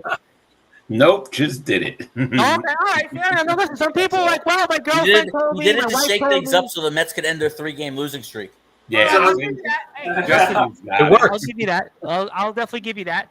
Obviously, I'll get to the Mets in a second, but the Brew Force, I mean, I think we've learned, to Chris's point, that in the 5 times the Houston Astros matched up with the Yankees, while the Astros won 3 of the 5, the Yankees were lucky to win those 2 games, but regardless of the records, there is a point that Justin made that I do think right now, it's the Astros and Yankees. It's the only team right now that I think can compete and maybe even beat the Yankees. Your thoughts on that, the Brew Force, and where we are between those 2 teams? Yeah, I mean, that's pretty obvious at this point, you know. I'll even say it's Captain Obvious at this point. It's going to be Yankees, Astros as the 2 top teams in the AL. There's really nobody on their level right now, and there's nobody close, in that conversation with the Yankees and Astros. So, unless a team, the guys said, build at the deadline, maybe the Torontos build at the deadline and get better. Maybe the White Sox turn it around miraculously. I don't know. I don't see that. In them. I don't see it coming. I've lost my faith in the White Sox. They were my AL pick in the preseason for the World Series. They might win it because it's still a crummy division. Right. Yeah. You know who I'm starting to buy stock in that division? And it's not a great division. Whoever wins that division is losing in the first round. Cleveland? That's the Cleveland Guardians, absolutely. And guess what? You can make a case, Terry Francona, manager of the year. Right now, as we sit on July 1st, basically halfway through the season, I mean, what Terry Francona's done to get this team to 39-34 is somewhat of a What's miracle. their payroll, like 5 cents? I mean, seriously, what's the payroll there? Not high. Yeah, I mean, maybe Alex Cora. I mean, because the only team that I view as a potential threat to either of these 2 teams, and I don't even view it as that much of a threat because I think it's Yankees, Astros, not even close. And don't one of the Dolans the third Dolans team own the Indians too, don't they? What was that? A Dolan owns the Indians, doesn't he? One of the Dolans? Yes, but I think they might be selling the team if I'm not mistaken. Yeah, not James Dolan, but it's Charles. Was it Charles, if I'm not mistaken? No. It's not our famous Dolan. No. Which, by the way, you missed, Chris, is, according to Justin, is not the worst owner in sports right now. It's actually Joe Side, but for him. But listen. Okay. At least the Brooklyn Nets tried. They tried, right? They gave it their best shot. They tried to bring guys in. What have the Knicks done in the last 20 years? I equate the Nets to Carmelo almost Anthony and see, real quick on the Nets, worked out. we'll come back to the baseball because I know Rob Maraska's here. I kind of equated the Nets to the Cleveland Browns in the NFL, where they kind of put all these guys together. They tried. They tried. They were hoping for the success, and it didn't work. It also reminded me to an extent of what the Rangers tried to do for a while in the late 90s and the early 2000s, where they'd get like an Eric Lindros, a Pavel Bure, and they would get all these players, and you look at the back of their card, you go, wow, okay, these are great players. They're superstar players, and it never worked. And they never were on the ice. I mean, Lindros and Bure but in played basketball, the only one who really worked was Yager.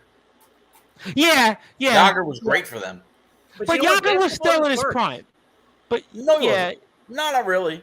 He was in his mid-30s. You got to remember, he played till he was like 47.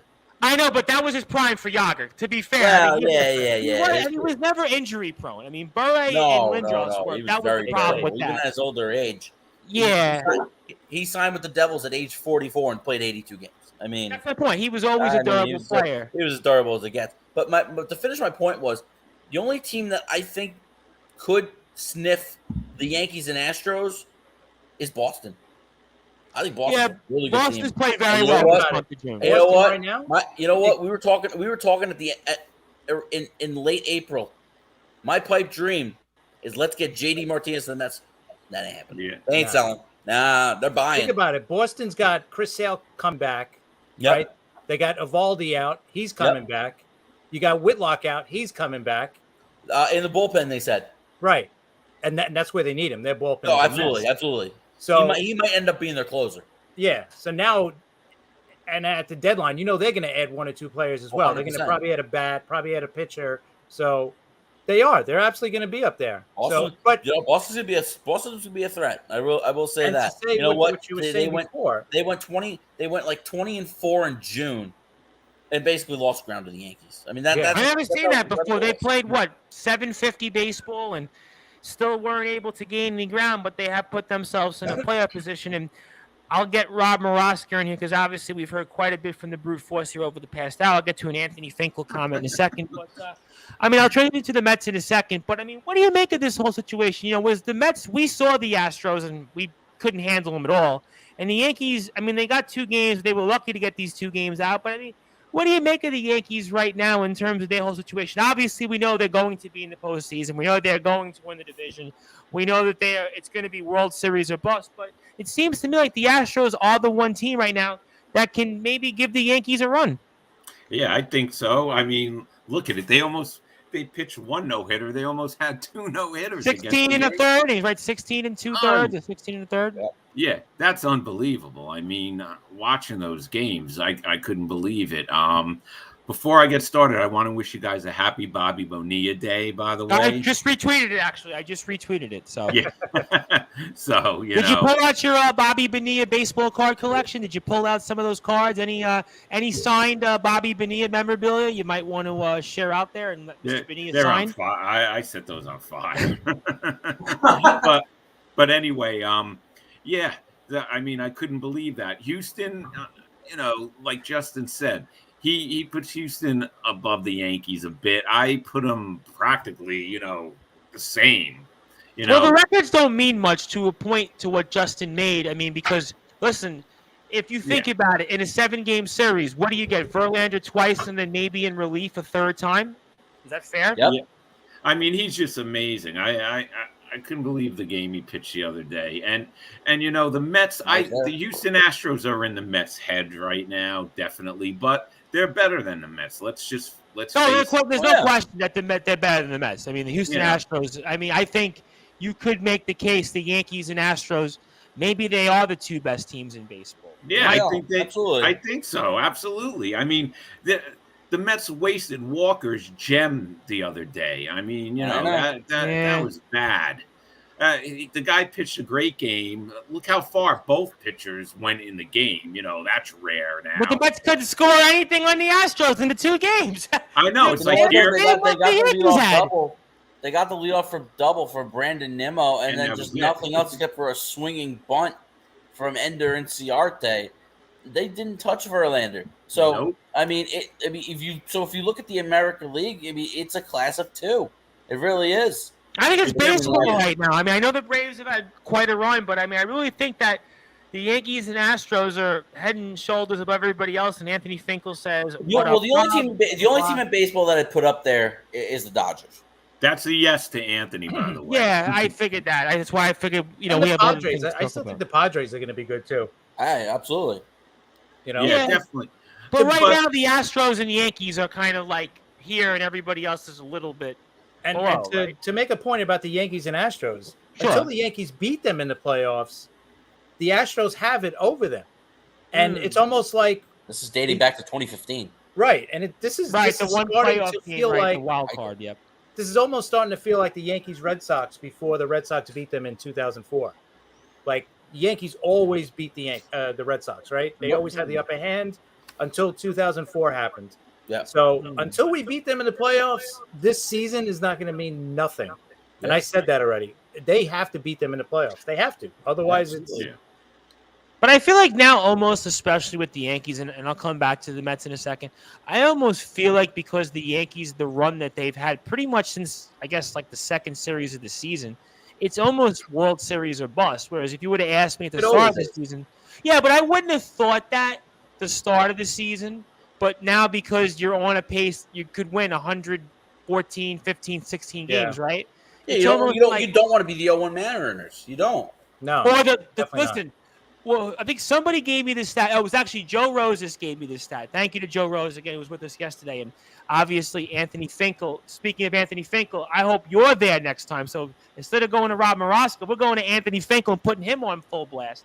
But every team that had the best record in their sports history hasn't won a championship. 0-1 Mariners, Patriots, the undefeated season back in 2007. The Warriors in 2016 and the 2019 Tampa Bay Lightning. So, I mean, that's kind of odds, right? That's pressure. I mean, the brute force, that would almost be like Yeshiva. Our Yeshiva teams we saw. Imagine if they didn't make the NCAA tournament on the run that they were, number one in the country. I mean, we beat him at SJC. I mean, that's why Mike McSloy headed for the exits, why he went up south, down south, whatever you want to call it. I mean, in that sense, I mean, it's got to be World Series or bust the brute force for the Yankees, no? Oh, 100%. That's no doubt. I mean, and everybody said it, and Chris said it, especially that they have to beat the Astros in the playoffs, and they have to win. They have to win the World Series with the way they're playing and the record that they have right now. There's no if, then, or buts about that. So that absolutely has to be done. And I'll push back as we go back into the Mets here in a second. In regards to the fact that, listen, I do agree with you guys that the Yankees and the Astros are up here and everybody else is a little level down right now.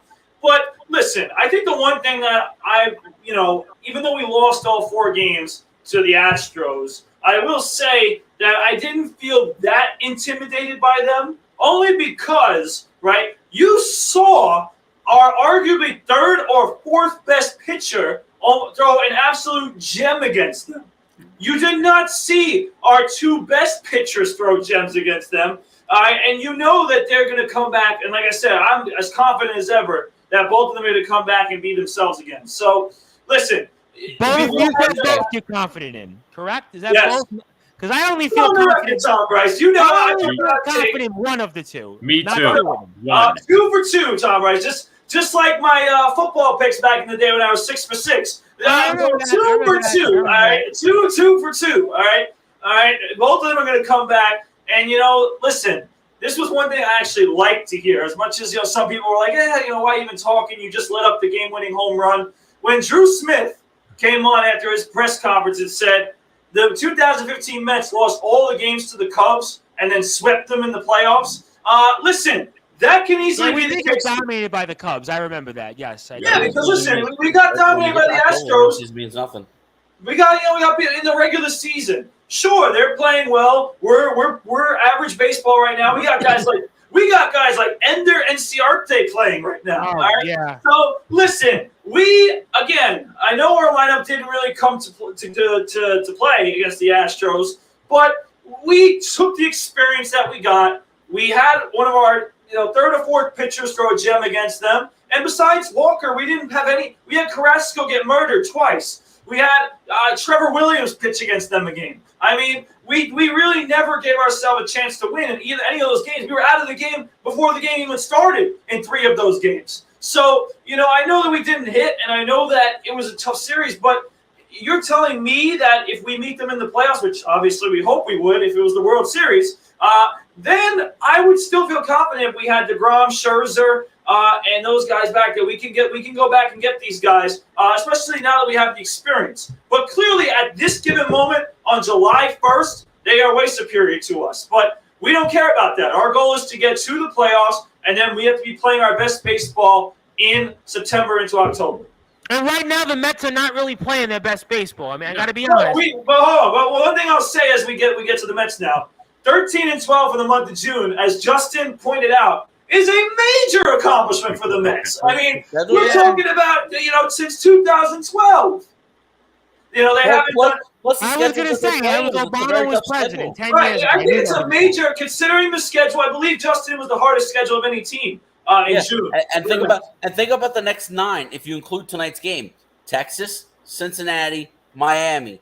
7-2, please. Yeah, Max Scherzer. That would be good. Max Scherzer's coming back. He's pitching Tuesday against the Reds. I think that'll be a good left. I do think that Scherzer's a good left. I think Buck said they're going to confirm it tomorrow. But Jacob deGrom Sunday, right? Will be pitching for St. Lucie on Sunday. That means Ernest Dove can get off his high horse and hopefully come down there and cover for us, because I know he's right now, because I know he's not watching this. I know he's been all down about crypto and how crypto's kind of gone south, literally, but hopefully he can get back on his high horse and maybe give us a report. Maybe we'll even go on live if he's down there. We'll see about that. Stay tuned. But let's go over to the Mets, because the Yankees, obviously, I kind of got the Yankee side of things. I'll come back to Gallo. We kind of did talk about Gallo anyway. I got the Yankee side of things. But I do feel like, though, I'm going to bring in Rob Moras, because at the Mets right now, 3.5 games, the footsteps are there. I've heard people like Sal O'Connor on WFAN. It was over. Don't worry about it. Yeah, it was over. We got this. No worrying. But 15 times, the Mets and Braves are going to face off, and they better have DeGrom. They better have Scherzer, because right now I don't have confidence that the New York Mets are going to still be there in September as the NL East leaders, because last year at this time, I'm pretty sure the Mets had a bigger lead than they have right now. Well, it's a different team and different leadership, yes. And let's remember who the Braves have been playing, okay? They did play the Dodgers, though, recently. They did play the Giants. Those teams aren't pushovers. They played them. But they lost 2 out of 3 to the Dodgers. That's true. Now, granted, let's give them credit. They did beat the Giants 3 out of 4. Let's give them credit. But they lost 2 out of 3 at home to the Dodgers.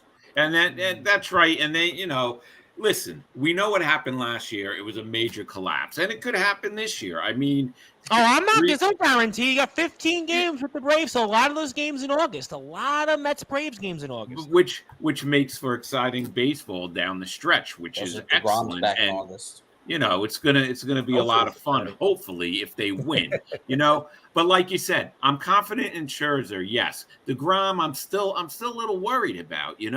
First, it was supposed to be before the All-Star break. Now we're looking at, he's got 4 rehab starts, if I heard correctly. We're looking at what? They're saying minimum 3, maximum 5. So you are looking at right after the All-Star break, if it's only 3.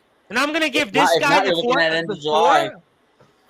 And I'm worried because of last year they never let us know what's going on with him. Really, that's the NHL's way of doing things. Oh, they're not playing, and you'd find out it's an upper body injury. Or lower. But they told us it was the stress reaction in the scapula right away, and that he was going to rest. But the brute force, Brad Weiss. How can you have confidence? What have you seen in Jacob DeGrom? Tell me. I know you've had injuries. I've covered your career. I've watched you play. But, are you a doctor? Are you all of a sudden Dr. James Andrews, who's do all those surgeries on the Tommy Johns? He would do them for the wrestlers. Every time in wrestling, you get an ACL tear. It would always be an ACL tear. Kevin Nash used to be the king of the ACL injury, right? James Andrews would do all these surgeries. What have you seen that you can tell me right now tonight on Sportswire Radio, worldwide, Tobacco Road Sports Radio, whatever other stream we're on, that Jacob DeGrom, you have confidence, is going to come back and be the Jacob DeGrom that I saw that won 2 Cy Youngs? Well, I hate to give you kind of a cliche answer. Because he's Jacob the GOAT, not DeGrom, the GOAT. Okay, he's still that bad man that we're going to call him. We call Aaron Rodgers in the NFL. He's a bad man, and he's still. Aaron Rodgers we always complain about because he never wins the big game. Right, but here's the thing, though. Here's the thing with Jacob DeGrom. Listen, he has won big games, and he's won many games. And the Mets have lost him many games. Let's remember that. They lost him more than he won. Lost him many games that he should have won. Now, I agree with you on that. Now, with all that being said, I'm not a doctor. Okay, I worked at a doctor's office for 6 years. I'm not a doctor. I know you worked in a doctor's office. I did work in a doctor's office for 6 years, so I do know something. When I used to go out and tell people would say, I would try to pick up girls, and they would say, well, what do you do? And I would say, well, I'm a doctor, and I don't have a doctor's degree. I would just say I'm a doctor just to try to, Listen, again, I know what this guy's capable of. Yes, the injuries are concerning, but what we need to be, happy about is that the Mets went through the entire process with this guy, taking their time, making sure he's taking the proper steps in the right direction. Now, we could all talk about, the Mets medical staff has never been trustworthy, blah, blah, blah, from the past. Of course, we can talk about that. But with DeGrom, I think that they've taken the steps, right? They've taken their time with DeGrom, made sure that he's ready to go. And the guy that DeGrom is, I think he's one of those guys that you can trust when he says something about his own body. And I think, he's a guy that I think has taken the proper steps. He's ready to make the next step. He's confident in that. And if he's confident, if anyone I'm going to trust, if he's confident, I'm going to trust him. Because when he's confident and when he's Jacob DeGrom, he's the best at what he does. And when he comes back, again, I'm confident that he's going to do just that once again. And I don't want the Mets rushing him one bit. Let him take his time. Let him take his rehab starts. Let him make sure he's ready. Let him prove it to us, whether he's playing with those damn Rumble Ponies or the Lucy Mets or whatever. Well, the Rumble Ponies, I got to be honest, I could really give two frigs about the Rumble Ponies because the people we've actually done some work with them in the past, and Ernest and myself, and the Rumble Ponies, their owner, I mean, excuse my language, he's a jackass. I mean, that's all I'm going to say. Rumble Ponies coverage here on Sportswire Radio, never. The St. Lucie Mets, they've worked with us. They're okay. He can pitch in St. Lucie all day for all I care. The Rumble Ponies, they could cease to exist for all I care. So, again, listen, I'm going to give him the nod of confidence. And the one thing I'll say, like I said, when I said 2 for 2, I do get a lot of things right. Even though I get a lot wrong, I do get a lot right. So, in this case, I'm very confident I'm going to get it right. And Jacob DeGrom is going to come back and be that spark for the Mets. I mean, listen, that leads us over the Braves. You told me nothing that gave me any confidence. You told me nothing that you're a doctor. You didn't even use your athlete's cap and said, well, I had this injury and so-and-so played with that injury and they came back. But I want to bring in Chris because I feel like Chris, for whatever reason, this wouldn't happen to the Yankees. I don't know why I feel this way, but I feel like for whatever reason, this wouldn't happen to the Yankees. What do you make of this whole situation with DeGrom? Because I know with the talking while I listened to you guys this past week. You guys talk a lot about everybody else, not just the Yankees and Red Sox. I really enjoyed the show. You definitely kept me awake, which was good earlier this morning, which I always appreciate because I don't try to sleep too much. Thank you very much for that. But, I mean, I don't know. I just feel like, to me, I don't know how you have confidence in this guy. He hasn't pitched in a year, and the brute force, a former athlete, I'm expecting, all right, this guy's going to give me something that makes me feel good. I mean, I'm better off asking my wrestlers who come on. I'm better off just ask them and say, you know what, so-and-so, you tell me, you have 100 injuries every other day. Can this guy come back and play? That's how I feel at this point. I might have to do that on Sunday. But, Chris, what do you make of this whole DeGrom situation? I'm always the optimist. So, you know what? When he's healthy, he is the best pitcher in baseball, right? It's as simple as that. Right. You want to make an argument, okay, he's the second best, but he is the best pitcher in baseball when he's healthy. So you take your time with him. There's no rush right now. There is absolutely no. I feel like there is a rush. The Braves are coming. They're 3.5 back. There's definitely no. Right. It's all right. You got Scherzer. You're good. Don't worry about it. I don't know. We'll see. Stay tuned. You guys got it. As long as he's good in September, let him get a few starts there and be ready for October. That's all you need him for. Thank you, Chris. I think it's more important, though, to win the division than it was in years past. I think we all can agree that because of the format changing, yes, the Mets will make the playoffs. Outside of it's not just winning the division. It's having the top 2 best records. Exactly, and that's why I think, Justin Gianelli, it is important about DeGrom. And who knows? I really don't know. And here's the other bright spot. You guys already got your West Coast trip out of the way, right? Yeah. Yeah, they say September is supposed to be very good for the Mets. They said September. Justin made that point a while ago. I heard it loud and clear. You guys got to think positive. Yeah, come on. I mean, Tom Bryce. I mean, come on. Positive energy, Tom. I mean, do we have to get the panic point out? Come on. But you know what? Last year, the brute force, Bradley Weiss. Last year, the Mets were in first place, and they were in first place because we had the Pinstripe Chronicles guys with us on the streams. We had different other people. The Mets were in first place for basically just about 3 months. And but again, like Rob Maraska said, it's a different team, right? It's a different team, and we're panicking because the Braves have gotten closer to us. What do we expect them to be 10 games behind us the whole season? Well, I tell you what, if they were 6 games back But if they were 6 right now with 7 games back, I wouldn't say, hey, you know what? I feel the doorsteps. In other words, I kind of feel like this way though. Yeah. The Mets didn't go. The Mets aren't 5-12 in their last 17. No, they didn't play hard. Because they won 20 games in the month of June. One of the best records in the baseball, dude. 20 games and the Phillies were very good also. The Phillies, who won tonight also, they played very well. Oh, by the way, my boy. Oh, his finger hurts. Listen, think of it you this must way, be a guys. very happy man, by the way. Were you Think very about happy how you last felt- Sunday? Oh, no. I'll comment on that. I'm not happy to see I'm not happy to see an athlete get hurt. I never want to see anyone get hurt, whether I dislike them or like them. All right. But what I will say is, I said this in the Sportzwire chat. I will say this: I think the Phillies are going to play good baseball still because I think that they got a good lineup. Yeah, I agree. Bryce Harper's mouth is out of the locker room. I think it's actually going to help the team. Hey Tom, I'm not going to panic about the Braves. Unless the Mets start losing to the Braves. But they played them 15 times. That's what I'm not panicking right now about the Braves.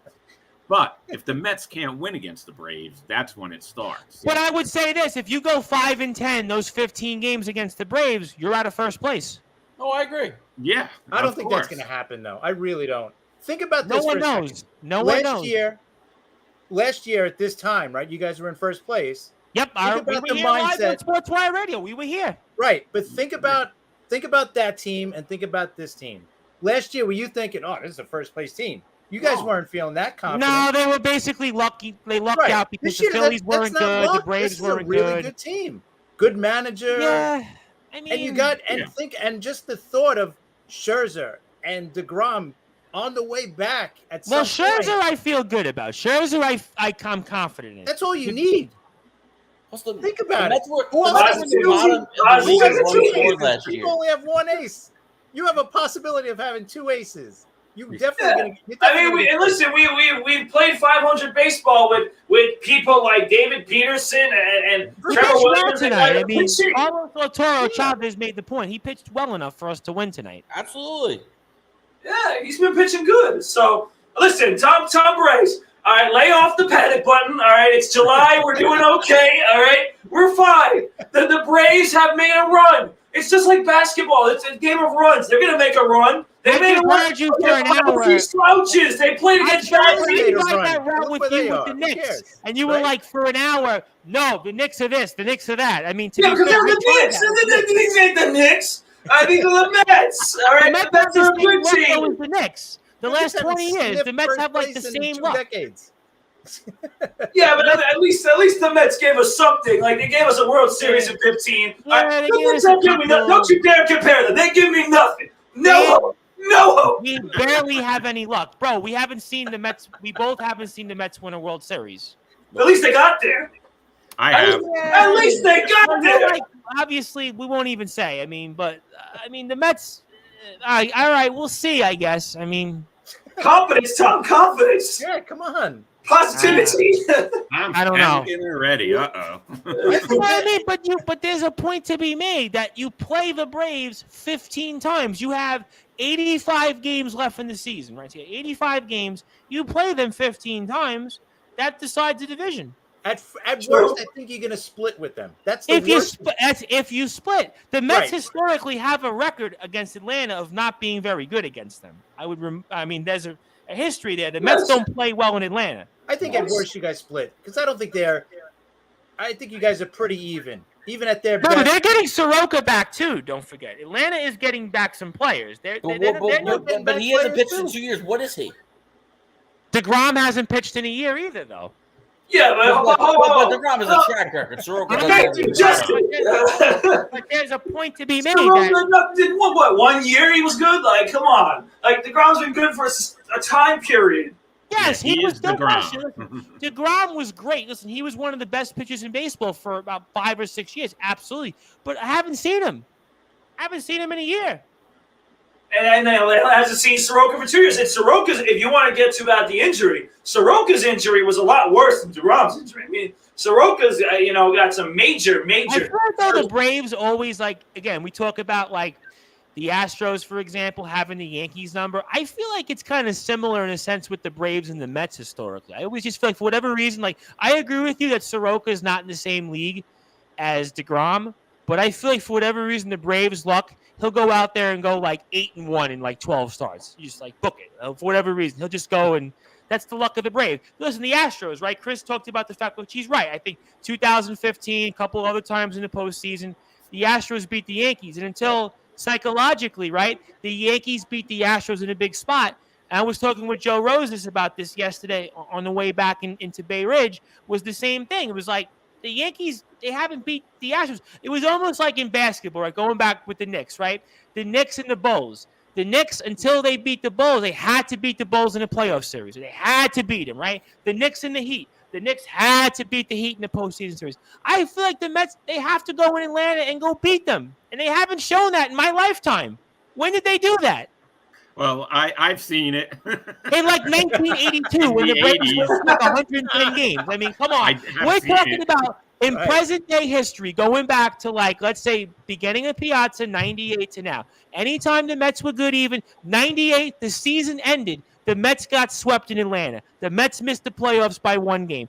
1999 National League Championship Series, right? So you go on, the list goes down the line. The Mets, 2001, we got swept in Atlanta. I think the last week of the season, we were like 2 or 3 games back. We went in there, and I think either we lost 2 or 3 or 3 or 4, whatever it was. Historically, we have a track record that we don't play well against these guys. It don't matter who the players are, what the uniform is. That's the point. I think it's a legitimate concern. We can't exactly knock you for that, Tom. But at the same time, like, positive energy. We're a good team. And listen, the Braves are not the Chicago Bulls. I'll tell you that. They're not the Knicks against they're not the Bulls. All right, they've lost one of their best players in franchise history in Freddie Freeman. And yes, everyone's giving them credit because they're playing better. But to Rob Roscoe's point, they're playing better against nobody. They're not doing it against anybody. Let them find some good teams. Like, you know, when they lost the series to the Dodgers. Listen, September. Let them play the Astros. Let's see what happens. That's right. They don't play the Astros until Let what? them play the Astros. Yeah. Don't they play them at some point in August, I think, or something like that? But they probably do. Yeah, that's here nor there. I mean, obviously, I guess those are some things here. I did want to very quickly go into the Mets. Obviously, again, with Chris Bassett, it looks like he's on the COVID injured list. Any thoughts on that, Rob Maraska? Who is that? He misses a couple of games, used right? to him having problems. It's just you know what? I wanted to get into something else.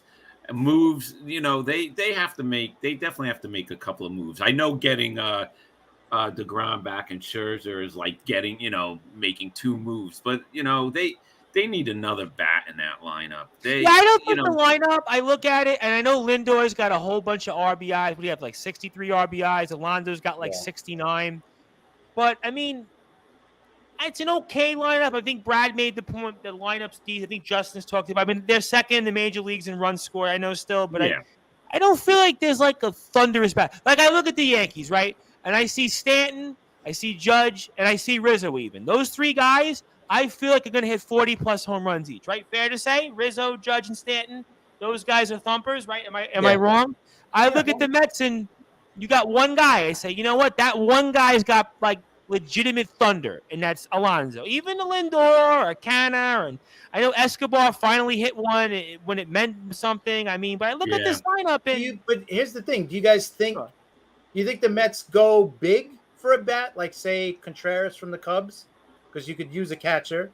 No. What kind of a bat you think they're gonna get? You know, I don't. You know, I don't think they're gonna go after him. You know, just for for the rest of the year, and then that's it, free agent. I don't know what they're going to do. I think we heard, who put it out there in the Sportswire group? Trey Mancini, the Mets had a look on? Was that Justin Gianelli? Yeah. What do you think about Trey Mancini? Yeah, I like it. Yeah, I think that'd be a very good move. Yeah. Okay. I like it. Yeah, and the reason why I like it, too, is because you don't have to give up too much for it. Yes. Where you talk about Contreras, like, the one thing I think that's been made clear by the Mets front office of recent is that they're not going to give up any of these big names in the minor leagues. No, and if you're going to get Contreras if you're going to get Contreras, you're going to have to give up something. Absolutely. Yeah, I agree with you. So a guy like Mancini's a good, guy batting 280, right? Everyone's talking about how his home run numbers are down, but Chris Pizzea will definitely know that those dumb Orioles moved that fence back in left field, and that's not helping him, all right, and not helping the Orioles, although they have a better record, but it's not helping. They played actually a little better this year, Baltimore. Yeah. They're not going to lose 110 games. I do think, though, he would be a nice addition because, listen, the Mets are, and again, you talk about thumpers, right? Tom Bryce in the lineup. And listen, the Yankees, I think, it's better for them to have thumpers because they're a team that, relies on hitting the home run and also hitting the ball hard, because they play at Yankee Stadium. And I think Chris could tell us that he wishes that some guys in the Yankees would hit for better average, right, and hit in situations where they could get a single to help them win a game instead of hitting for a home run, which is what's been helping the Yankees. But clearly against the Astros, that formula didn't look so great. Now for the Mets, our formula didn't look great either against the Astros because our formula has been, dink and dunk, singles, doubles, create runs, high on base, high on base. Get on base. That's been our formula. But our formula needs to remain the same, in my opinion. We don't need, too big of a thumper because we're trying to stay with getting on base, manufacturing runs, and moving the line down. Moving the line down and occasionally hitting. Like tonight was good. Eduardo Escobar had a home run tonight. That was nice to see, right? Turner had a hit. McNeil. Yeah, our team is about manufacturing hits, and our stadium is not the one we want to get so many thumpers, right? Because our stadium never been a bad our stadium plays to hitting singles and doubles, so that's what we need to do. And I think a guy like Mancini, fits that bill pretty well. 280 hitter, can get on base, can make things happen, and you're probably primarily and I know we spoke about Nelson Cruz last week, but I'm catching up on the Sportswire group because unfortunately I didn't get to see every tweet because we did so much wrestling coverage the past 2 days. I forgot if I'm talking right now wrestling or baseball, but I'm only goofing. But Chris had a good point. What about Josh Bell? I mean, Josh Bell's the name I heard on MLB Network a couple of days ago. Different teams were looking at him. Would you guys want a Josh Bell instead of a Trey Mancini? Is that a guy that you say, you know what, maybe that gives me more pop? I mean, for the Met guys here too. I think that Chris just took the words right out of my mouth. You got to switch hitter as opposed to a strictly right-handed hitter. So he's always got the advantage. Would the Nationals though trade with you guys? You think? That's where I was going to go. Yeah, I can't see. Mike when have we traded with them really? No. The last one I remember was the Ryan Church deal. That was 2008. Yeah, that was a long time ago. That was Ryan Church. There was oh my God. Yeah, Ryan Church, who had like one good week for us, and then he kept getting injured every time he was on the field. Just a disaster. Yeah, that was okay. So maybe I'll scratch them out. Well, the good thing too with you guys, I think you don't need one specific player, like one specific position. Like we're talking about Mancini, who could play the outfield, Bell, first base. So you can move them around too. It's not like you need that one thing. You're locked into we only need this. You know what I mean? You need a bat. So that's the one good thing. There is one thing we need. We talked about this last week because if I see Jason Reed one more time, I knew I'm going to barf. All right, I can't watch this guy anymore. I don't know how you guys have him. How is he still even on the roster? For God's sake, he's so bad. He's just not good. So yeah, that's where if you were to ask me now, that's where I'm going to agree with you, Brad. Is that if I were to say where could the Mets make just one fix, right? I'm gonna go with you for a minute and say, all right, DeGrom's coming back. Scherzer, I'm confident, right? And maybe the lineup, you make a small tinkering, and lineup's not the worst in baseball. To be fair, stats could back that up. But this bullpen has to do something. They have to get an arm in here. They have if this team is going to have any run in the postseason, you got to get some bullpen help. That's priority number one. But absolutely. But the reason why I don't even worry about that is because I know that Billy Epler is going to bring an arm or two in. You just hope it's the right arm, but I don't even look at that as priority number one because I look at that as you have to do it. So it's not even a priority; it's a must. You see it as a given already. It's an automatic. Yeah, it's a given. Right. Oh, you have to. Listen, this team, you need bullpen help. There's no question. I mean, you see these different guys, Drew Smith, even Lugo. Lugo used to always have faith. But here's the thing. Right. You need bullpen arms to get you through the season. Right. Baseball has changed where you do not need a bullpen in the postseason. Because the 3-out rule, right? Because you have 6-7 starters, right? And your starters are going to turn into multiple inning relievers anyway, right? Like we talked about it before with the Mets 4 games against the Astros with Trevor Williams and Carlos Carrasco starting 3 out of 4 games. But guess what? They're not starting in the postseason if everybody's healthy. They're going 2 or 3 innings Williams in is game, giving you 3 innings in relief. Carlos Carrasco is giving you 3 innings in relief, and you might even do that with Taijuan Walker. I mean, probably Walker will be the 4th starter. We'll see, likely, but still, you turn your starters turn into relievers anyway. Right. So it's all about just finding a way to get to the 9th inning for Edwin Diaz. Which, as crazy as this sounds, again, I can't believe I'm saying this. After 3.5 years of being on Sportswire Radio and covering the entire run that Edwin Diaz has had as a New York Met. Here comes the positive energy. Here it comes. Edwin Diaz is probably the only reliever in the Met bullpen that I could safely say I have confidence in. I still in my brain remember being on the Sports Report in the podcast days saying, man, Edwin Diaz, what do we do with this guy? I remember going with different people we had on and saying, Edwin Diaz, fill in the blanks. And now he's the guy. I mean, it is really like that Elton John song, The Circle of Life, that was in my graduation in the 5th grade. The Circle of Life. It goes on and on. It's almost like the Circle of Life. We trust in this bullpen. And then you got 3 guys who are capable of dominating, but being a complete, utter disaster. Drew Smith, Adam Ottavino, and Seth Lugo. Ottavino, they are roller coasters. Ottavino, he stinks. Ottavino. I wouldn't say that far. He's got good numbers, but he's not good. He's had a few stinkers, like you said. He's like a. Now, let me get to somebody for you, the Brute Force. Kind of like that whole segment that was famously with Mick Foley and The Rock. This Is Your Life, and that is, of course, a good friend who I'm still wondering why wasn't he here, Mr. Jason Getz. And I want to give a shout out to Jason Getz because Jason sent me a nice photo, apparently, of you doing some things on the basketball court earlier this week against some familiar faces and some friends of ours, mutual friends. And you want to give a shout out to Jason as he puts in bold Bradley. And Jason, where have you been the last hour and 45 minutes? I was thinking after our conversation on Instagram, you would have been on the stream. So anything you want to say to Jason, the Brute Force, Brad Weiss? Well, first of all, I saw Jason right before we came on the show. Oh, you did? Where were you? All-American Burger? No, we were actually at Rico's in Levittown before this. And, that's much better.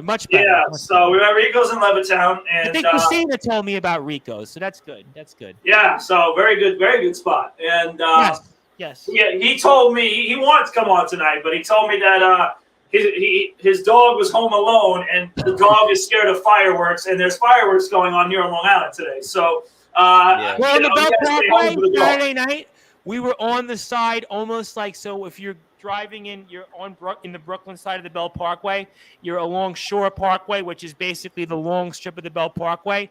Anthony Finkel's driving. He's got a big van, and we're in the front, and all of a sudden, like right next to me, to my side, was like these loud fireworks. I thought my ear was blown off. So he ain't wrong, Jason. So it's fireworks season. He would have been here tonight because he would have been fired up just like Justin because he's a Nets fan. So he would have been fired up too. But ultimately, I'll leave the suspense when it comes to that game for the end of the show. I think everyone's going to. All right, because I got Randy Dillon on in about 5 minutes. I got to get at least. Yeah, but I want to go quickly back to the conversation we just had because I saw this man on the field the other day, and I'm like, maybe this is the answer, but I am not confident at all.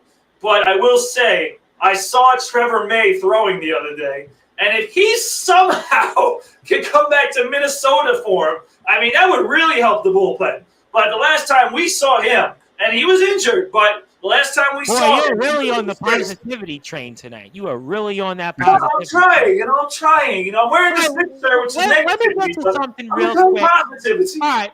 listen, let me get to something real quick and get everybody in here kind of neutral in terms of baseball news. And I'll get to Randy Dillon. He's waiting here, and I got to get to Randy. I got to get to the hockey. I promise, although, I don't know how much I'm going to spend on hockey tonight, really. But there is some talk about Juan Soto and the Nationals. I want to get to everybody's side on that. I mean, what does everybody think here in terms of where this is going with the Nationals and Juan Soto? Let me go to Chris first, and I'll work in the guys. And I got an Anthony Finkel comment on fun times with the fireworks. Felt like we were in Baghdad. But yeah, that's in Brooklyn. Listen, in Brooklyn, that's what happens in Brooklyn. I mean, that's Brooklyn. Listen, that's kind of how it goes. And James D. Simone also says, "What's up, Jason?" So we got some people tuned in here. Obviously, the Brute Force. So let's get to Juan Soto, though. What do you guys all think of this whole situation with him and the Nationals and show me the money? Well, supposedly he's willing to re-sign with them, but the Nationals got to up their offer. I know they just did, but they got to go up to like $40 million a year for this guy. Do I want to give a guy who's hitting 220 something right now $40 million a year? Yeah, I mean, Jason gets it probably signed right now more than that. I think it's going to cost them $40 million a year for over 10 years. So if they're not willing to do that, I would definitely trade him. Get your 4 or 5 really good players for him and move on from him. If you're really not, because that's what it's going to cost you. It's going to cost you over $40 million a year for, what does he want, 13 years? 13, so, you put it out there. Was it you? Was it Justin or Chris? You're talking, years, what is that, over 500? That's over $500 million you're going to have to sign him for. If you're not willing to do that, trade him. Because so you know what that means at this point? You're essentially you got all right, jump in. No, I was going to say I want Chris to end the sentence. He was going to say because blank, and I think I kind of know maybe what he's thinking about. He's smiling a little bit, so he's like, trade him. So I want him to finish the sentence. I know where you're going. I look at it this way. I've been saying this for a while. Soto is going to be the Yankees' kind of fallback option if they don't re-sign Judge, and I don't think they are going to re-sign Judge. I really don't. But if they don't, I think Soto is going to be their fullback option. They'll send them 3 or 4, whatever prospects, who knows. But that's my honest guess. But Can I ask you a follow-up on that? Going to do it. Can I ask you a follow-up on that, Chris? Because I did hear that a little bit on the fan, and overnight there was kind of some chatter and talk. I guess people, talk obviously. Who would you rather have, in your opinion, Juan Soto or Aaron Judge?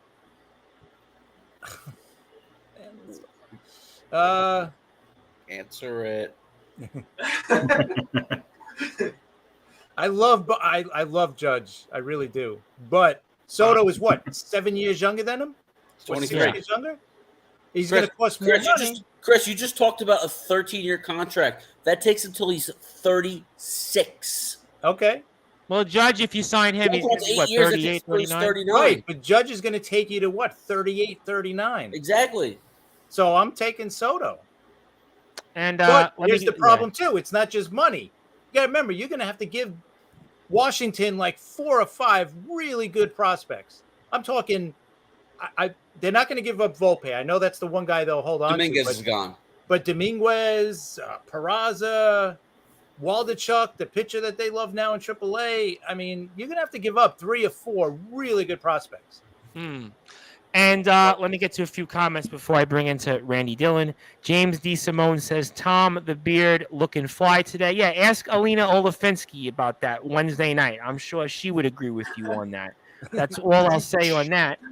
And Anthony Finkel says, Commissioner Bryce is an honorary member and brand ambassador for DPH. Yeah, but we've known that for like 3+ years. And, okay, good stuff. Let me bring Randy Dillon in here. We'll get hockey in a second, but for the rest of you guys, Juan Soto, is that the Yankees' backup plan for you, all you guys here, before I go over to hockey for 10 or 15 minutes? And sorry, Randy, for waiting. No, basketball's a hot topic right now. I'll get to hockey, a lot going on with basketball, baseball right now. Like I do want to get to hockey because I got a couple things because I actually want to bring up it is we talked about Bobby Bonilla Day, but it's actually also an Islander Day kind of sort of. So I do want to bring that up. So that's going to be a fun part. Soon though, right? It's ending in 2 more years. It's also a happy Max Scherzer Day if you're a Nationals fan. You got $15 million today from the Nationals. Hey, listen, I wish I was his agent, but for you guys, real quick before I get to Randy, Juan Soto, is that the Yankees' backup plan for anybody here? Rob Maraska, Brett Weiss? Yeah, it might be. I mean, he's younger. And, I mean, if George was still alive, then I would say definitely, you know. I think George would have just signed Judge and just said forget about it. Yeah, that maybe. But, you know, George did make some stupid signings. But, I mean, Judge, like we said, he's having the greatest year. None of us did we see this great a year. Not 29 home runs, 59 RBI. No way. No way. But remember, his age, and he's still, even though it's not this year, he still is injury prone. So you have to worry about that. You know, he signs this big contract, and the next year he gets hurt. You know, you have to have that in the back of your mind if you're the Yankees. All right, for the rest of you guys, before I bring Randy in here, I mean, for you, Brad and Justin, is that the same position? I mean, yeah, because think about it. If let's say Aaron Judge is gone, and let's say he goes to the Giants per se, who else is out there that's going to spend that kind of money, give up that many prospects? You know, I don't even think the Mets would want to trade that many prospects. And first of all, we talked about even just Josh Bell. I don't think Mike Rizzo feels like dealing within the division. You know, and so he's certainly not trading Juan Soto there, and he's not a free agent until after the 2024 season. He's got 2 more years after this. Yeah, you don't have to trade him. No, he doesn't have arbitration. to. No. So it's really going to be about the money. But if they're going to trade him, yeah, it's probably going to be the New York Yankees, especially if they were to lose Aaron Judge. For you, Brad, jumping before I bring in Randy, and there's a talk some NHL here for a little bit. Yeah, no, I agree with all the guys. You know, Juan Soto, for sure, Chris is on the money with this. He's going to be, if they don't get Judge, Soto's going to be a Yankee, in my opinion. I think the Yankees will give up the prospects, and I think it is the right decision ultimately. If they don't, you know, they're not, you know, if they don't overpay for Judge, which I, you know, like Chris, I'm starting to feel the same way that they're not going to get him because a team like San Francisco is probably going to give him a lot of money. You know, then you go with the younger guy. But, you know, I would be I'm not really that concerned. I would be a little concerned that his numbers are very bad this year. But at the same time, he's already shown us what type of hitter he is, and he's shown us that he can hit in the biggest of situations in the World Series and in the playoffs. So I think he's 100% a Yankee. And, you know, you talk about that short porch in right field. I mean, can you imagine Juan Soto at Yankee Stadium hitting home runs? I mean, all he's got to do is hit a little line drive, and there's the home run. So Juan Soto, I think, would be a great Yankee. And for you, before I bring into Randy, Jason Getz wants you to take that Knicks shirt off. And now, don't take it off if you don't have anything under it. Just to let you know. Here's the thing with Jason. This is a dumb question, especially since he saw me earlier today. He thinks I'm wearing the Knicks shirt because I'm supporting the Knicks. That is not the case. If you did, first of all, you're way late to the show. All right, because if you we messaged on Instagram. He was like, "Hey, do you think I could come on the stream?" I'm like, "Yeah, okay. Where are you?" He's way late to the show, and he's just giving me a nonsense question. All right, I'm wearing this shirt basically to kind of have some fun with Justin Gianelli. Now, what's his excuse? Summer vacation started Tuesday for school, so school's out. I mean, what's the excuse tonight? I told you it's the dog panicking about the fireworks. So it's a valid point. I can tell you the fireworks in Staten Island and Brooklyn. Oh, listen, all I gotta say is you know my former dog used to have the same thing, but my dog Cooper now he ain't scared of nothing. So I think his dog's a scaredy cat. My dog doesn't take that. So take that, Jason. Take that. Oh well, we'll certainly find out here, and I guess we lost Rob Maraska here, so. That brings us here to Randy Dillon. Randy, how you doing here tonight? I know we're obviously a little later than usual, but we'll get to some NHL for about 10 or 15 minutes here. And there's Rob Maraska. But a lot going on here, Randy, in the NHL. Yeah, a lot happened this week. We had the Stanley Cup final concluded where the Avalanche took down the Stanley Cup champions, the Tampa Bay Lightning. But a lot of the big news happening where I think we're seeing things starting to move. Earlier today, Vancouver re-signed Brock Besser. Yep. Bob Boughner officially was fired as San Jose head coach, and we saw Jim Montgomery get signed at Boston, and with the Winnipeg Jets are most likely going to be signing Rick Bowness as the new head coach. What do you make of the Winnipeg situation real quick with Rick Bowness? I know obviously a lot of talk about Barry Trotz, but what do you think about that move here, Rick Bowness? Obviously a veteran coach, long time. We know him here with the Islanders, obviously years back, and certainly he's had some success. I mean, is that the right move there for Winnipeg? I think for Winnipeg, it's very interesting because I think after losing out on the Trotz situation, and then you saw Bruce Cassidy go, you saw who was the other big name, Pete DeBoer get hired. So a lot of big names have already left the market. John Tortorella, including one of them, where it's like you don't really have a choice here. You have to get what you can, and I think Jim Montgomery was kind of maybe high on their list also.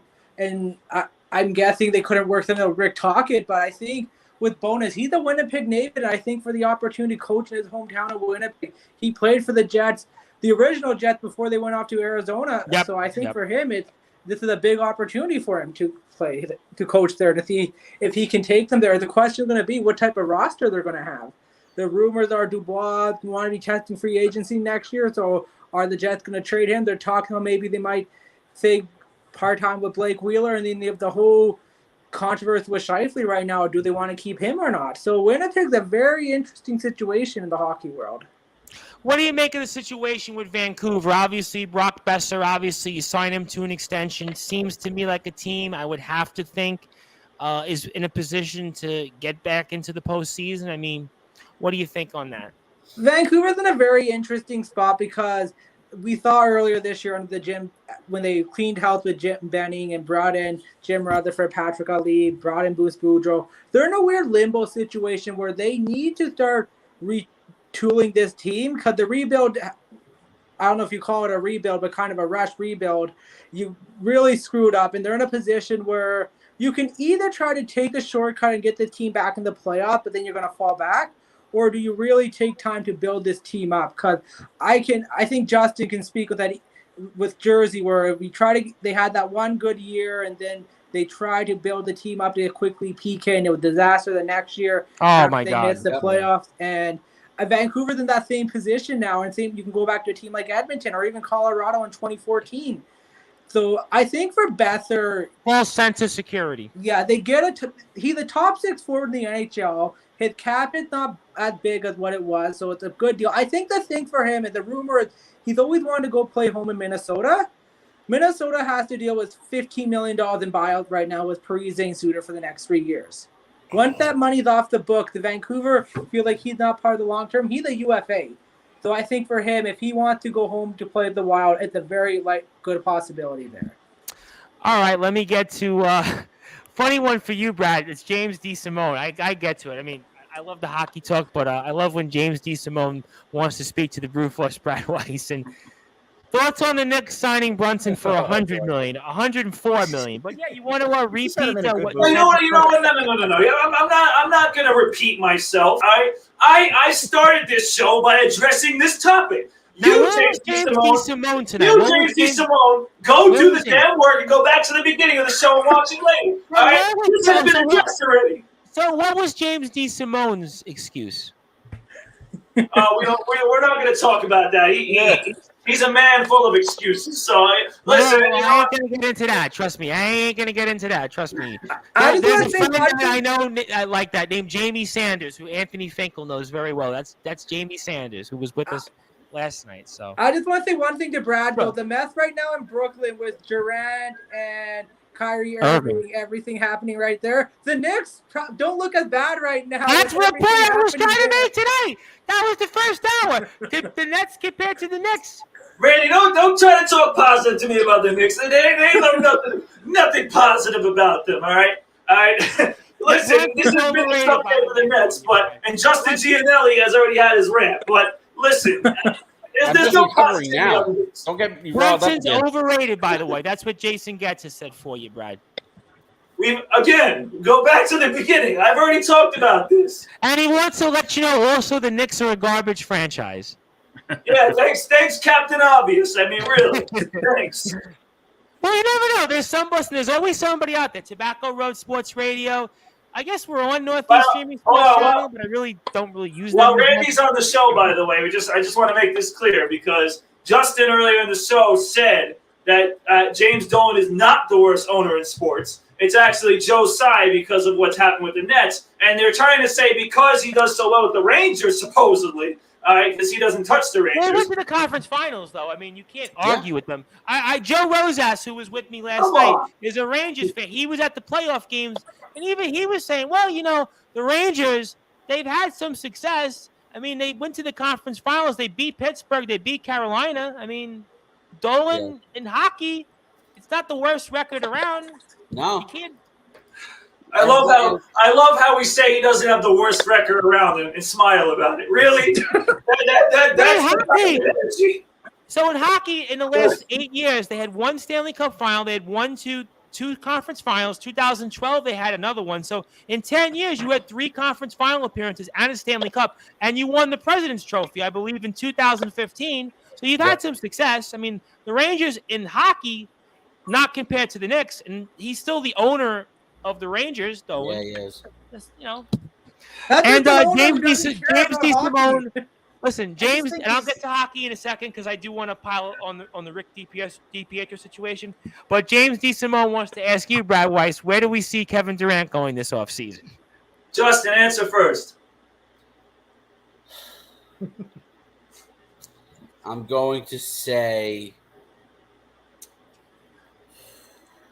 I'm going to say he finds his way to Phoenix.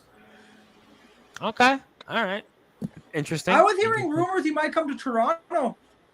The Raptors. Yeah, we spoke about that, actually. We did speak about that. Yeah, we did. We did speak about that. It might happen, Randy. I mean, Toronto, in my opinion, that's where Leonard before. It's not. I mean, they have one of the best packages to offer to the Nets. It's not great. Like everybody else, it's not great. But, this is a tough question. There's something everybody was trying to tell me about how Pat Riley always finds a way to acquire these superstars in some sort of way when he's been with Miami. LeBron James, Chris Bosh, Dwayne Wade. Even though Dwayne Wade came up with them, but he knows how to find a way to Jimmy Butler, right? To get stars and make them into players that buy into their system. So I don't think Miami has the pieces still, but I don't know. For some reason, if I had to go gut feeling, I think somehow Miami will get him. I think Jason's going back and listened to some of the tape already because he says what we spoke about earlier on. He's going to the Pelicans, so that's. Yeah, he's listen. I hope he's listening because he needs the education lesson. Go. Are you guys meeting up? What are you guys doing this weekend? Are you guys celebrating July 4th together? Or are you guys? I should probably ask you.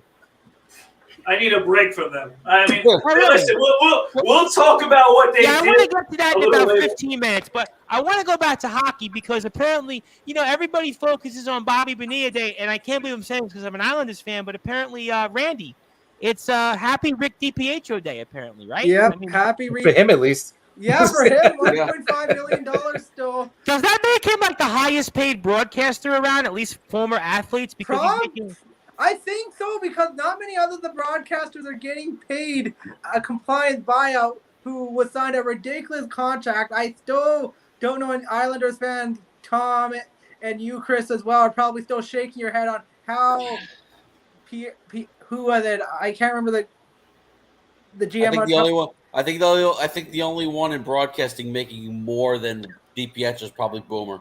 Yeah, maybe. Probably. I didn't. You know what? I know it sounded horrible, but at least the guy, he was pretty good. DiPietro. Yeah, you know what? And that was the point that my original co-host used to make when we spoke about this years back when we were the Sports Report on a podcast. That was Rob Hines. He would always say, well, at that time, he was an Olympic goalie, went to the All-Star game, started the All-Star game. If you remember at that time, he had 4 great seasons in a row. It seemed like he was still young. I think he was 27 or 28 when he signed the contract, and it seemed like we were going to be fine. And we needed a goaltender. He did a great job in getting us into the postseason in 2006, kept us competitive.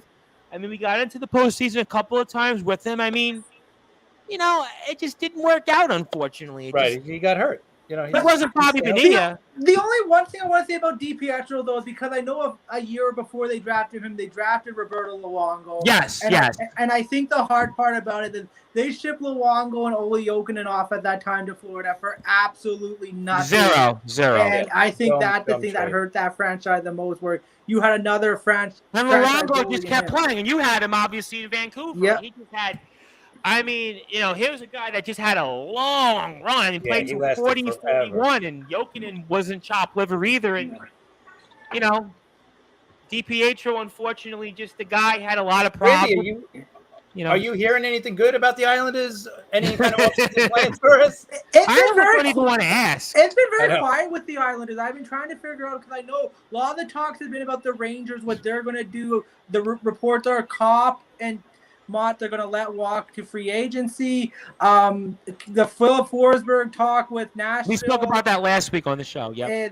He's going to take less, but they can't come to agreement with the no trade. It sounds like Johnny Gaudreau and Calgary things aren't looking good. But with the Islanders, it's been very quiet. Come to us, Johnny. I think, but Lou's always been a guy around who's been quiet at free agency. He's not a guy to make. Never been a big fish guy. Never been a big. But fish I guy. think, Never. especially with the moves they made with firing Trotz and giving Lambert the head coaching job. There was an article this week in the New York Post that raved about Lane Lambert. I mean, I was reading the article, and they're gonna be. I think you have to be patient here to see what Lane Lambert's gonna get out of this group before you can make a move. But I think for the Islanders, the one talk gonna be I think they gotta address their D a little bit, get them help in the depth row, and then of course we talked about this before. They need to find a way to get a top 6 winger to help out.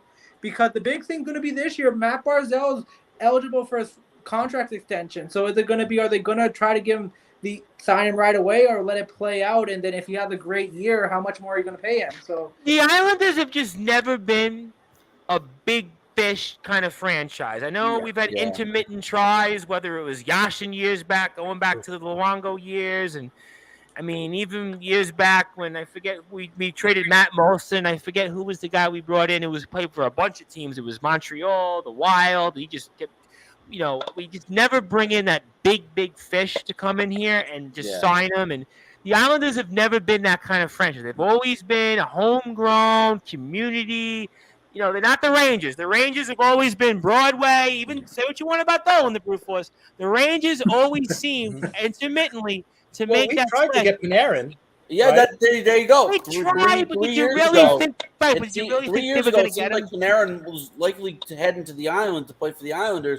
Next thing you know, he's playing for the Rangers. But they didn't get him, though. Just like they talked about years ago remember, in Newsday, Arthur Staple would write about, the Islanders and Stamkos. Maybe, just maybe, they could get Stamkos. It never came to fruition. No. Tavares resigning him as well. That's the big one. All right. I mean, listen, Oposo, they let Oposo walk. They bring in this guy, Ladd. I mean, historically, it's a franchise that never really makes. Here's the difference, though. A couple of years ago, when it was Panarin, at that time, right, we were in between the arenas. We were in Brooklyn, we were in Barclays. So I can understand why he didn't want to come here. Right. Now we got the new arena. It's built. It's ready.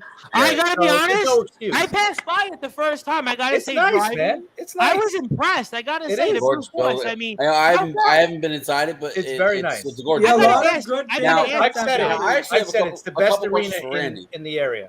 Okay, we'll get to that in a second, but I got to ask you guys, the Long Island guys, and then Justin can ask Randy those questions. How close do you guys actually live from UBS Arena? 20. Yeah, that's 20 to 30 minutes I am. Wow, okay. You guys are like right there. Wow, okay. But I was like 10 to 15 Yeah, because I'm right up here. Which was great. I'm right up here by 17S of the southern state, and it just goes right to the Cross Island. It's like a mile. Oh, so you're a little closer to me. I'm off of exit 28S. I saw 28. I know what that is. Okay, I know where you are. Yeah, they're closer than me. I'm probably about a half hour, but the train line right here in Hicksville now goes straight to UBS. So it's pretty quick. You can probably get there in like 15 minutes on the train pretty easily. All right, so Justin, get to Randy, because after that I'll get a thought or two in, and I'll circle the wagons back for the closing. Sure. So Randy mentioned Johnny Gaudreau before. Do you feel like it's pretty much a foregone conclusion that he's just not re-signing with Calgary From what I've heard, and I'm hearing a lot of speculation for a lot of my friends in Calgary as well, and I've read on Twitter, they've offered him a lot of money to pay him ridiculous amount to stay. But for some reason, the conversation has not gone right, and it's his decision on does he want to stay another year in Calgary or does he want to go. I think the thing that might play the part in Calgary is he's been the whipping boy here for the last several years since the 2019 playoffs. All the talk's been on him. Is he going to step up? And I think that really is something that as players it sucks. And I think for him to go home and out east, he probably knows the appreciation he'll get. So where do you think he goes? Do you think he goes to like the Devils or Philly? I think the Devils would be a much likely big possibility. Philly, I think, going to be a train wreck next year. But I think and also I don't think they have as much to offer. I think the cap space is tighter. And I think with the Devils as well, he's going to be playing with elite players. He's going to be playing with a guy like Jack Hughes. He's going to be playing with a guy like there was a lot of talk about There was a lot of talk about Kevin Fiala. And you were talking about the Wild before, and Kevin Fiala ends up going to the LA Kings, which, by the way, that's a hell of a move for the Kings. I mean, they're going to be an absolute force in the Western Conference for years to come. But the Devils looked like they were targeting Kevin Fiala. That didn't come to fruition.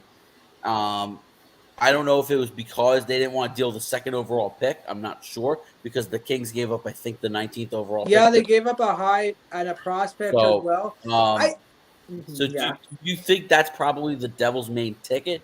And do you think it seems like he might likely find his way to New Jersey? I think the Devils might likely leave New Jersey because when you have a second overall pick, that's a very hard pick to move in the draft because you don't know who you're going to get because you're second. Like the consensus might be he might go first overall.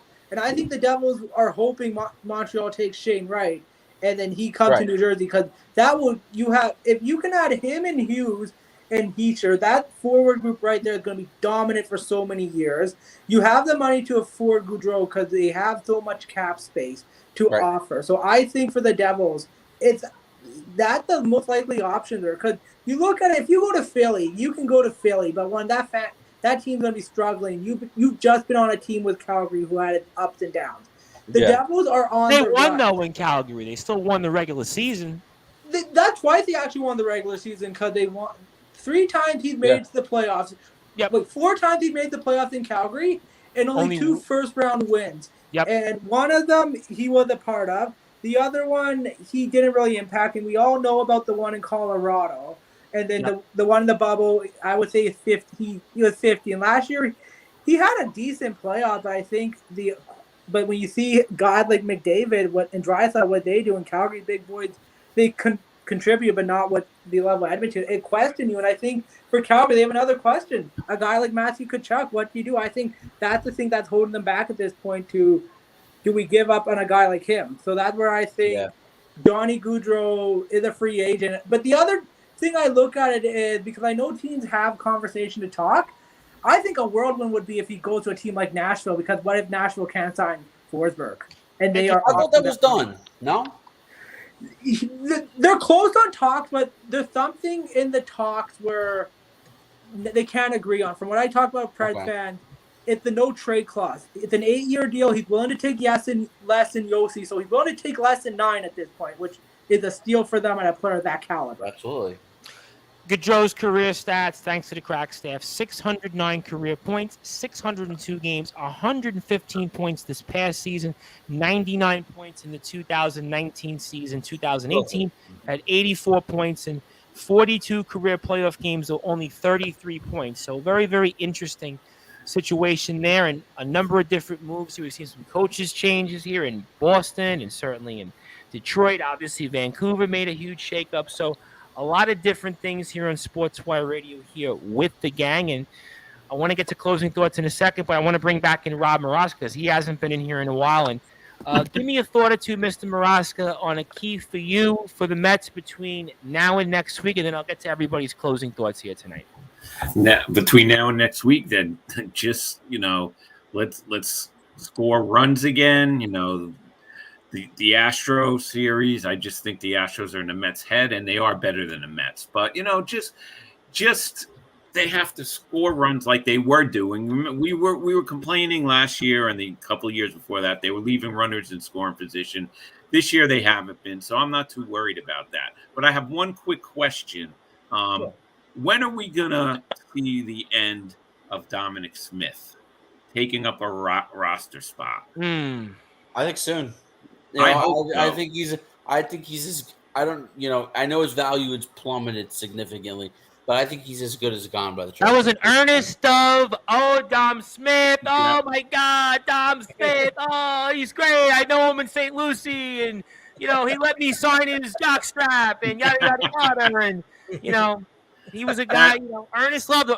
Well, Ernest is, for those who are watching, listening. Ernest covers these minor league guys. He got a little press pass, and he covers these guys, and he's got great relationships with them. But sometimes what happens, you get called to be a prospect hugger, which means that, like, if you have somebody in the NHL, for example, like when Michael Del Cole, for example, for the Islanders, as an example, kept going on and on. Yeah, he hung on and on and on. And a guy like Ernest would say, "I'm telling you, he's great. He's going to hang on." And but you have to kind of take a step back. And unfortunately, Dom Smith, he was great in the 2020 year in the COVID shortened season, but other than that, he's unfortunately just been, another Met dud, another Met, disaster. But yeah, Dom Smith is going to definitely be a lingering question, I think, for the Mets to say the least. But all kidding aside, we love Ernest Stubb. Obviously, huge shout out to Ernest Stubb. I know he's obviously still here and out and about doing different things, and I appreciate everything Ernest has done for us. But let's get to closing thoughts here today, because obviously it has been a very, very busy and very action-packed here Sportswire Radio. So let me go with Justin first. I'm going to go to you first. Let's get the floor from you. Anything you want to share, anything baseball banter related? I enjoyed the show. I love hanging out with you. Looking forward to doing some more hangouts in the future. And definitely thank you for all you do for us on Sportswire Radio. Hope happy 4th. Maybe we'll see you at the ballpark at Citi Field here these next couple of days. And I turn the floor over to you, my friend. Anything you want to plug, share, say, and the floor is yours. And fire away. Yeah, thanks, Tom. And it was great to meet you last weekend at the All-American Burger in Massapequa. Next Met game I will be going to will be the Keith Hernandez retirement game on the 9th. I'm not going to any of the Ranger games this weekend. Okay. I was gonna go tomorrow, but I remember you saying you were gonna maybe go this past week. I remember last week. Yeah. I don't. I went to the Astros Mets game on Wednesday. Yeah, I remember that. Unfortunately, but I was gonna go to the Saturday Met game, but I didn't like the way the weather was. I was actually gonna go. I was also thinking about going to tonight's game, but after the Nets debacle, I could not hide my voice. I had to be on here to voice my frustration. So I'll be. I don't. That's one of the games I don't have the tickets for yet. Okay. I'm going to be. I'm going to put my money towards that. But and then on Sunday I'll be doing a mid-season because we're pretty much at the halfway point. Yeah, just about right. 70 games played. It'll be a mid-season podcast. John Stewart will join me for that. So we'll kind of look at the mid-season. Give our mid-season awards and kind of just look at what has happened over the first 3 months of the season. So that'll be recorded on Sunday, and then again next time you'll probably catch me at the ballpark will be next Saturday against the Marlins when they retire Keith Hernandez's number 17. So on my Twitter you can follow me at JGNLE12 for me destroying Kevin Durant. Baseball banter. Well, you and Randy, I always try to retweet from time to time, if you notice. You guys, because you guys are always up, so I try to retweet you guys. You guys, I try at least. I'm always on a roll, and I'll certainly be complaining about the Devils if they don't do what I like in this offseason. Yeah, it's a big offseason for the Devils. This is the first one in a while. I'm like, this is a really, really big offseason for them. But great stuff, Justin. Looking forward to the next hangout, and obviously, let's hope you're in a better mood when it comes to the NBA and much, much more on next week's show. And obviously, we'll see about Mr. Hernandez. Long overdue here, to say the least. And Chris, I'm going to give you the floor. I'm going to give you some closing thoughts. Anything you want to plug, share, say. And can't thank you enough. Enjoyed the Talking Rivals. We will also play the Liftoff Jets later this week, and I definitely have it in the rotation ready to go. We were actually going to play it tonight because I was supposed to have a DJ Dale, but unfortunately Dale kind of slipped on the last second. It is okay. It is a holiday weekend, so we can sympathize with that. So, Chris, I give you the floor. Anything you want to share, say, and fire away, my friend. Just thanks again, guys. Great show as always. Had a great time. Yeah, we'll be doing the Talking Rivals probably on Monday or Tuesday because I know Monday's the 4th. Yeah. And then probably Wednesday we'll be doing the Liftoff Jets with Sharman. Just a few more weeks, and then we'll be. And Sharman's out somewhere real nice right now. I saw on Facebook. He didn't invite you? No. No. I think it was Sharman. Was it Sharman who was on vacation, or am I getting him mixed up with somebody else? I might be getting him mixed up with somebody else. Yeah, I think so. Apologies, Sharman. Sorry, Sharman. I know our 4th is Monday, and isn't today Canada Day or something, Randy? Yep, it's Canada Day up here, up in the north. Happy Canada Day. What do you guys do? Do you guys shoot off fireworks and have Yeah, we do shoot off fireworks. People celebrate, get out. And the Blue Jays wore their red jerseys. Yeah, that's the big thing always on Canada Day. The Blue Jays wear their red jerseys, so you know it's Canada Day when the Blue Jays are playing. I'm surprised the game wasn't at 11 a.m. because they usually play super early. It was like a 3. With nothing else on in Canada, that's the only you get prime. And also, I've got to bring it up, Randy, because obviously I do a lot of wrestling, and I believe the week coming up here is Bret the Hitman Hart's birthday, I'm pretty sure, which almost in Canada, they celebrate that literally for like a week because Bret the Hitman Hart, anybody who knows wrestling, Bret the Hitman Hart, he's right up there with like Wayne Gretzky. Everybody talks about Wayne Gretzky. Well, what about the Mountie? What about the Mountie? Oh, God. You really want to go and talk about the Mountie? You really want to talk about one of the Rougeau brothers? Brothers. Oh, God. It's the pride of Canada. Oh, God, the Mountie. Oh, my God. I actually was listening to something, and it's actually one of our shows on Sportswire Radio, also from Canada, Wrestling with the Truth podcast, and they were actually debating over the Mountie's theme song. So, Randy, I know I'm right, though. This is the week of Bret the Hitman Hart's birthday. Am I correct? Yeah, that is correct. I knew it, see? I knew. And it's a big thing in Canada? It really is? No, it's a big thing. Bret's up there with some of the top people here in Canada. Wow. With do you remember there was Dino Bravo? He's not big up there? Who? Dino Bravo.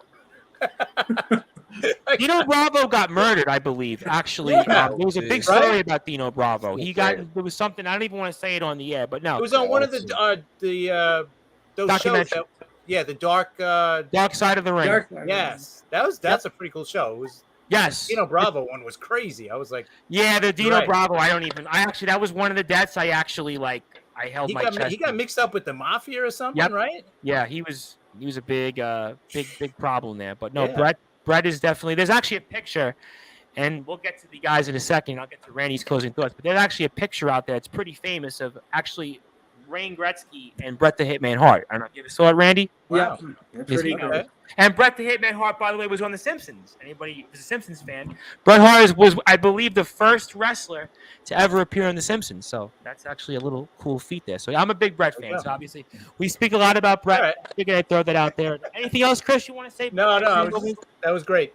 I'm glad. Now, listen, that's why wrestling talk in tonight. Well, listen, we talk wrestling all the time here. I mean, I could do a 24-hour show on wrestling, but I don't think people in America and Canada would really care much for that. I can only go old wrestling. I can't do anything in the last 15 years or so. Okay, all right. Before that, I can talk. Well, actually, you know what? Believe it or not, before I get to Randy, when I get a lot of the wrestlers that come on, actually, they say the same thing. Actually, guys who are actually professional, they'll tell me, I really don't care for anything like past 2010 or just, a lot of them really talk about the Attitude Era or to a lesser extent, like late 80s. But yeah, I'm not surprised. But all great stuff. Randy, obviously, happy Canada Day. Obviously, great to have you. Glad I'm able to, work with you. And Jason Getz, apparently, I guess, is a wrestling fan because who would have guessed that the Brute Force, your guy, Jason Getz, says Brad's a big ECW fan, which I know Brad has no idea what ECW is. I was going to say, he has no idea. Jason Getz, I got to ask you, do you actually know what ECW is? Have you watched ECW? Because I'm sure, Jason, you might be aware of that ECW is basically from New York. It all kind of was, Philadelphia, but really ECW is a New York thing. So, Jason Getz. Wrestling, you got to know ECW. You know what's funny? Before I get to Randy, and Joe Dell obviously is a huge wrestling fan. He would appreciate it. He was not with us tonight. People ask me all the time, all over the world. They say, "Hey, you're from New York," and I'll say, "Yeah." And he says, I said, do you know ECW? And then we usually go on. I share stories, and a few of them I share on the air. Some of them I share off the air. And Jason Getz is a wrestling fan. So, Jason, who knew the Brute Force? I mean, maybe Jason should replace you because he is a wrestling fan. So he says, replace me. Replace me. You know, wrestling. You can't sell my shoes. Come on, Tom. We'll get to the basketball court. We'll get to Randy. I got to give you the floor. If you want to throw in a Money in the Bank thought or two, throw it in there. Closing thoughts. This was good to have you in here. So maybe I'll work you in for wrestling talk then on Fridays because we love wrestling here on Sportswire. Floor is yours, Mike. Fire away. No worries, Tom. Quick Money in the Bank preview. I'll just say that men's, I think Seth Rollins going to walk out. Women's, Liv Morgan for the women's briefcase. Big week for hockey with the draft coming up. Yes. A lot of moves are going to happen because you have a lot of key players that are on one-year deals that might not resign. JT Miller up in Vancouver. David Pastrnak with everything that happened with Boston, maybe on the trade market. So keep an eye on a lot of players that talks about Florida might be trading up for Bobsky. Chicago with the God. Good luck to anybody taking that contract. So, good luck with that. Lots of rumors are going on in the draft. Sometimes it can happen because teams are willing to trade those picks and make the moves in rather than wait till free agency. So we'll see what happens. Then we got free agency coming up. Me and Justin will be doing a show for recapping free agency, see what happens. Oh, okay. So very good. I'm happy to hear that. I'm happy to hear that. If they're busy, and then Justin will give them a grade of either they did a great job or a failing F with a lot of anger. But yeah, you can follow me at Randy Dillon, DhillonDhillon, and then our Facebook page, the Hockey Fan Chat. You can give us a like there. I look forward to all that. I'm looking forward to Sportswire radio collaborations. And Jason Getz says, yeah, I used to watch wrestling all the time. Well, listen, Jason Getz is the man because he's a wrestling fan. So wrestling fans are always welcome here on Sportswire Radio. So, Jason, you got to tune into some of the Sportswire Radio wrestling shows. So if you want to meet some real famous people, I know the Brute Force is kind of famous, but in England, we got the real famous stars. We got world champions. We got big time people. But that's here or there. Great stuff, Randy. Mr. Maraska, I'm going to give you the floor, give you some closing thoughts before we get to the Brute Force because he's got a lot to say, and I know people are waiting for that. So I turn it over to you, Mr. Maraska. Always good to have you. And look at the clean-shaven look continues to maybe be the good look to go. So good job on that. And plug social media and fire away. Yeah, I'm going to go fast because I'm looking forward to hearing what Brad's got to say, too. He's got some big stuff. He's got some all big right, stuff. You could get me at R. Maraska on Twitter and Rob Maraska on Facebook, and let's give it to the Brute Force. Absolutely. So certainly a great segue there. Obviously, Rob Maraska did some college radio work and interviewed people, so he knows that, listen, certainly people are waiting for it. They want to hear it, and I see the big screen, so the Brute Force, I say no more. Yeah, well, thank you, Tom, for another great week of the Sports Report here on Friday Night Live. You can certainly book another great week next week. And thank you, Justin, Rob, Randy, Chris, for coming on for another great week of the Sports Report. Of course, if you want to follow me, get me at bweiss20 on Instagram, at bradweiss20 on Twitter, and searching Bradley Weiss on Facebook. I first want to start by wishing everybody a great, happy 4th of July. It's a big weekend, so I want to make sure everybody enjoys it with their families and, take that time with their families, which is always important. Family's great, so I want to make sure. I have to say, I dread any minute I get to spend with my family, especially because my mother has a boyfriend now, and it's like driving me nuts. So I have to say the fact that having family time really makes me go nuts. But hey, God bless America, right? Of course. So now to get to the good stuff, because everybody wants to hear this, and you guys can kind of see it. I'm going to move out of the way in a second. But so let's rewind the clock to Tuesday. All right. On Tuesday night, I mentioned it last week. I was going to be in a men's league game against some of my buddies. Matt Hurd, Tim Hurd, Nick Nemekis, Ryan McNeely, amongst others, and Jason Gaudiezzo, who we saw last Saturday, was in attendance for this game. So it meant a lot to me to play against those guys. But the night was taken over by guys who you have been seeing in the comments section. And that's James DeSimone and Jason Getz. Now let me move my head over. I don't know if you guys can see this, all right? But these guys, all right, came to my game the other night with Brad across their chest, all right?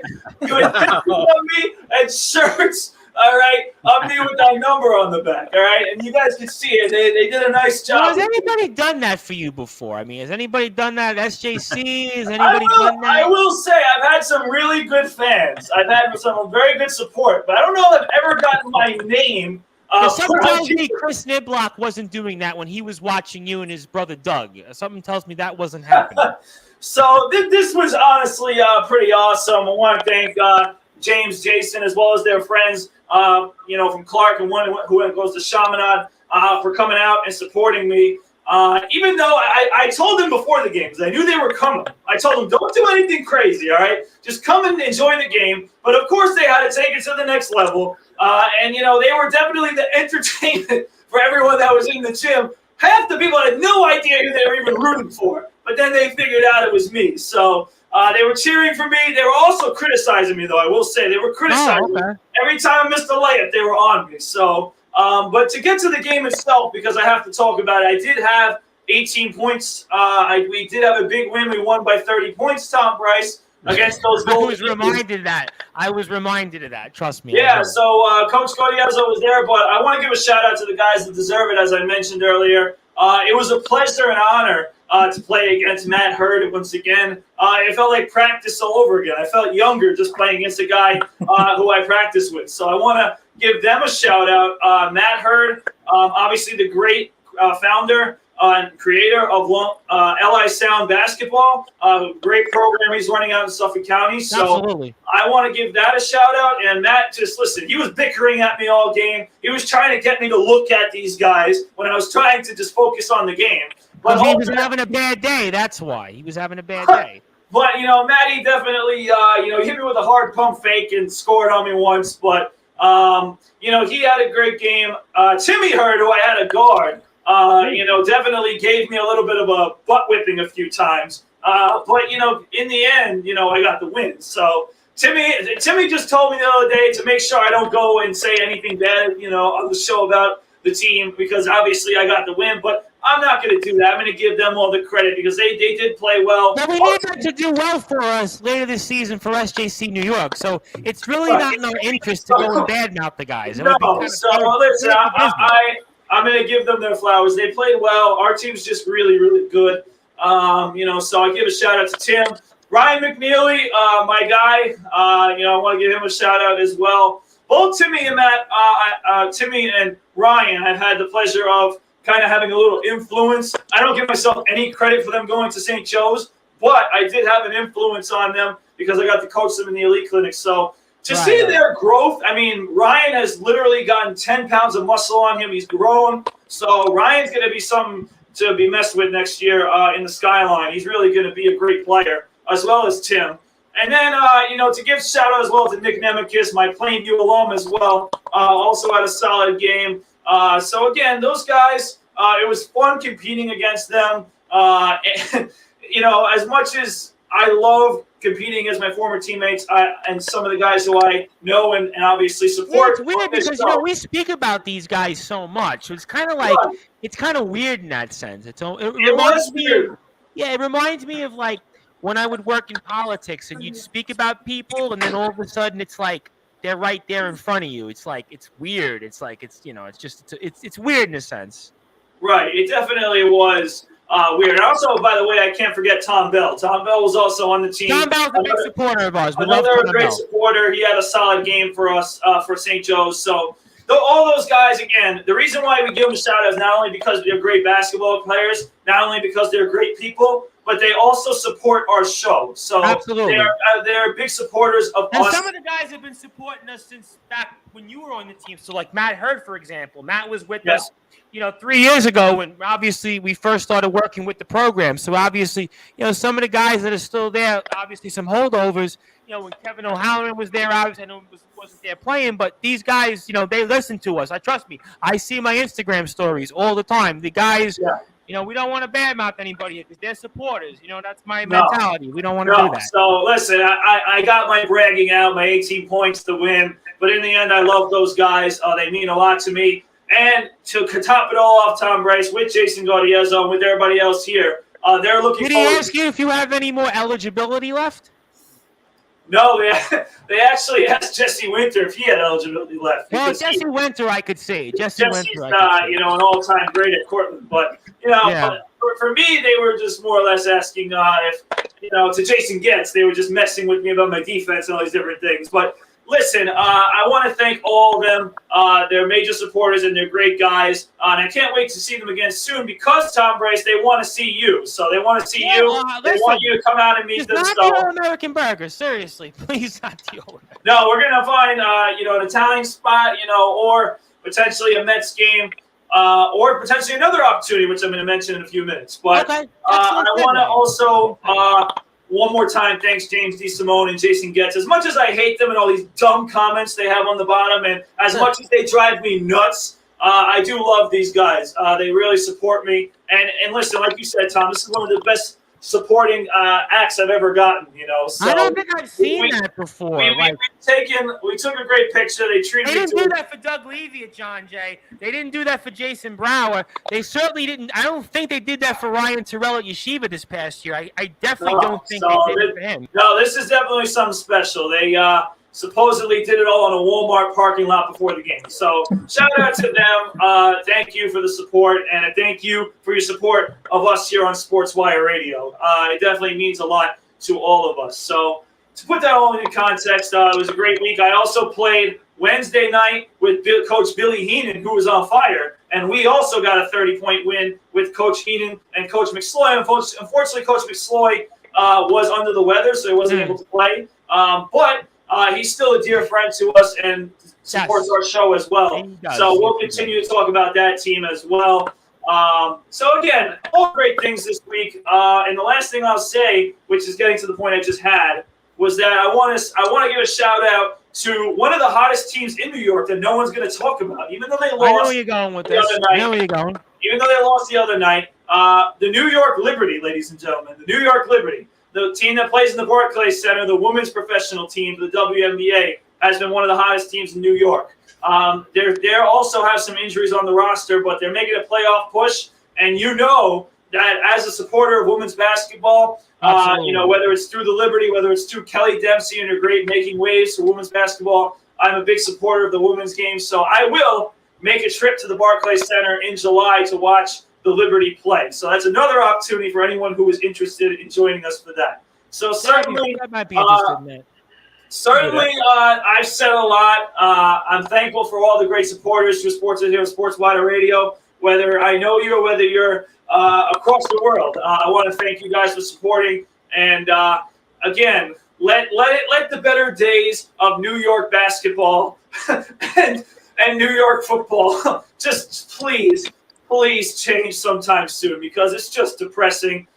We all hope for better days, but at least in baseball, we can be proud, and we come back next week proud of our teams that are doing great work this season. Absolutely, all great stuff. And again, congratulations to the Brew Force. And if you'd like to follow the Brew Force, Brad Weiss, BWeiss20 on Instagram, Brad Weiss20 on Twitter, Bradley Weiss also on Facebook. And if you want to follow, of course, our SJC New York Golden Eagles, which I'm still trying to get used to here. You can still do that, of course, on Instagram. You can do that at SJLI_MBball. That is SJLI_MBball. So make sure you follow that. Also, Jason Gordieso on Instagram, because I want to give a shout out to Coach Gordieso, because, of course, we met him last week and obviously enjoyed meeting Coach, and obviously always like speaking with people that I haven't got a chance to meet yet, and all the great things that Coach Gordieso does for us. And also SJLI_MBball on Twitter as well. And certainly Jason Getz and James DeSimone, looking forward to meeting. And also the Brew Force, I understand that it was Matt Hurd. I think it was Gordon Scheuer, or was it Timmy Hurd also? I think they were saying Duffy's. So, I mean, listen, that's they were. So then tell them when. You tell me when. I mean, I'll do Duffy's tomorrow. I mean, I don't think you're going to want to do tomorrow, but, obviously that would be fine as well. They did. I will say quickly. They did say I spoke to McNeely, Hurd, and was it Gordon? Was it Gordon? Maybe he. Yeah. I think Gordon messaged on Instagram. I think he. I know I spoke to McNeely and Hurd, and they said as long as it's on the weekend, we'll make it happen. All right, so there you go. That would definitely work out. So that's all good stuff. We'll make it happen. But your weekend schedule is always like so-so, isn't it? Your weekend schedule is always like, Well, I mean, some Brew Crew softball and other things. But Brew Crew, you want to give us a Brew Crew update real quick? How are you guys out there? Is Guggenheimer still on the team, or is he like in La La Land? Gooms is still on the team, but we're not playing this weekend because of the holiday. We haven't been playing great softball recently. Forget we even spoke about it. So, I mean, besides me, I think the highlight of our team has been my production in the outfield. I've become a good outfielder. So, oh, wow, okay. I was playing first base and catcher, but I'm finally getting my reps in the outfield, starting to become a solid outfielder, making me think about my baseball career. Maybe Joey Gallo. You want to replace Joey Gallo? I mean, I hit some home runs in softball, so maybe I can do it for the Yankees. Well, you can't do as bad as him right now, hitting 138 in the month of June. So, all great stuff there. So, obviously, thank you, everybody, for that. Also, thank you, of course, to James DeSimone, Jason Getz, and, of course, all the guys that came out last week, and obviously the Brute Force. Anthony Finkel, I know, is in bed somewhere because he has to get up early. I think Home Depot or something to do labor shopping for DPH property maintenance. Of course, Justin, who was with us also, and everybody else that messaged and supported Coach Vicina as well. And if you are on Sportswire Radio and on sportnarium.com/player, you will go back to your regularly scheduled programming here in a few minutes. We will have on these sit-down marks to get us ready for Money in the Bank. So I'm looking forward to maybe listening to that while I try to get a minute or two of closing my eyes. And we'll also have our live DJ back with us tomorrow night, Thomas Clark, to get the party started here for the weekend. Also, we'll be back Sunday afternoon, evening UK time, covering pro wrestling in the UK with nonstop action wrestling. Also have a major announcement also for that. So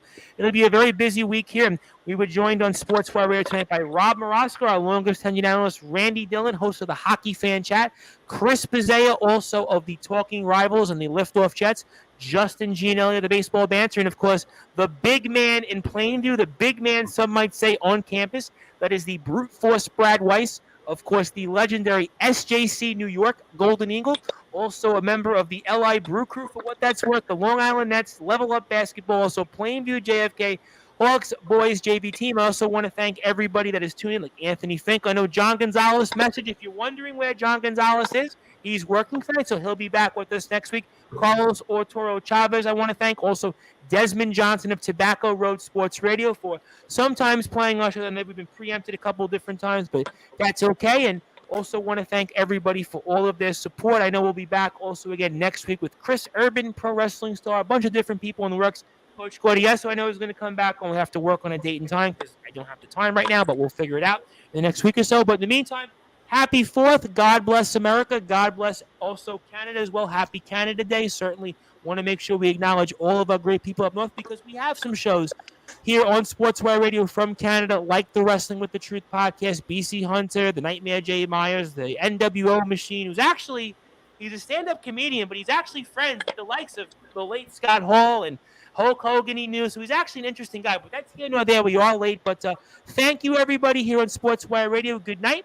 I am the host of the Sports Report, the station manager of Sportswire Radio, the Reverend Tom Bryce. We'll see everybody here Friday night and throughout the week on Sportswire Radio, the number one global radio station.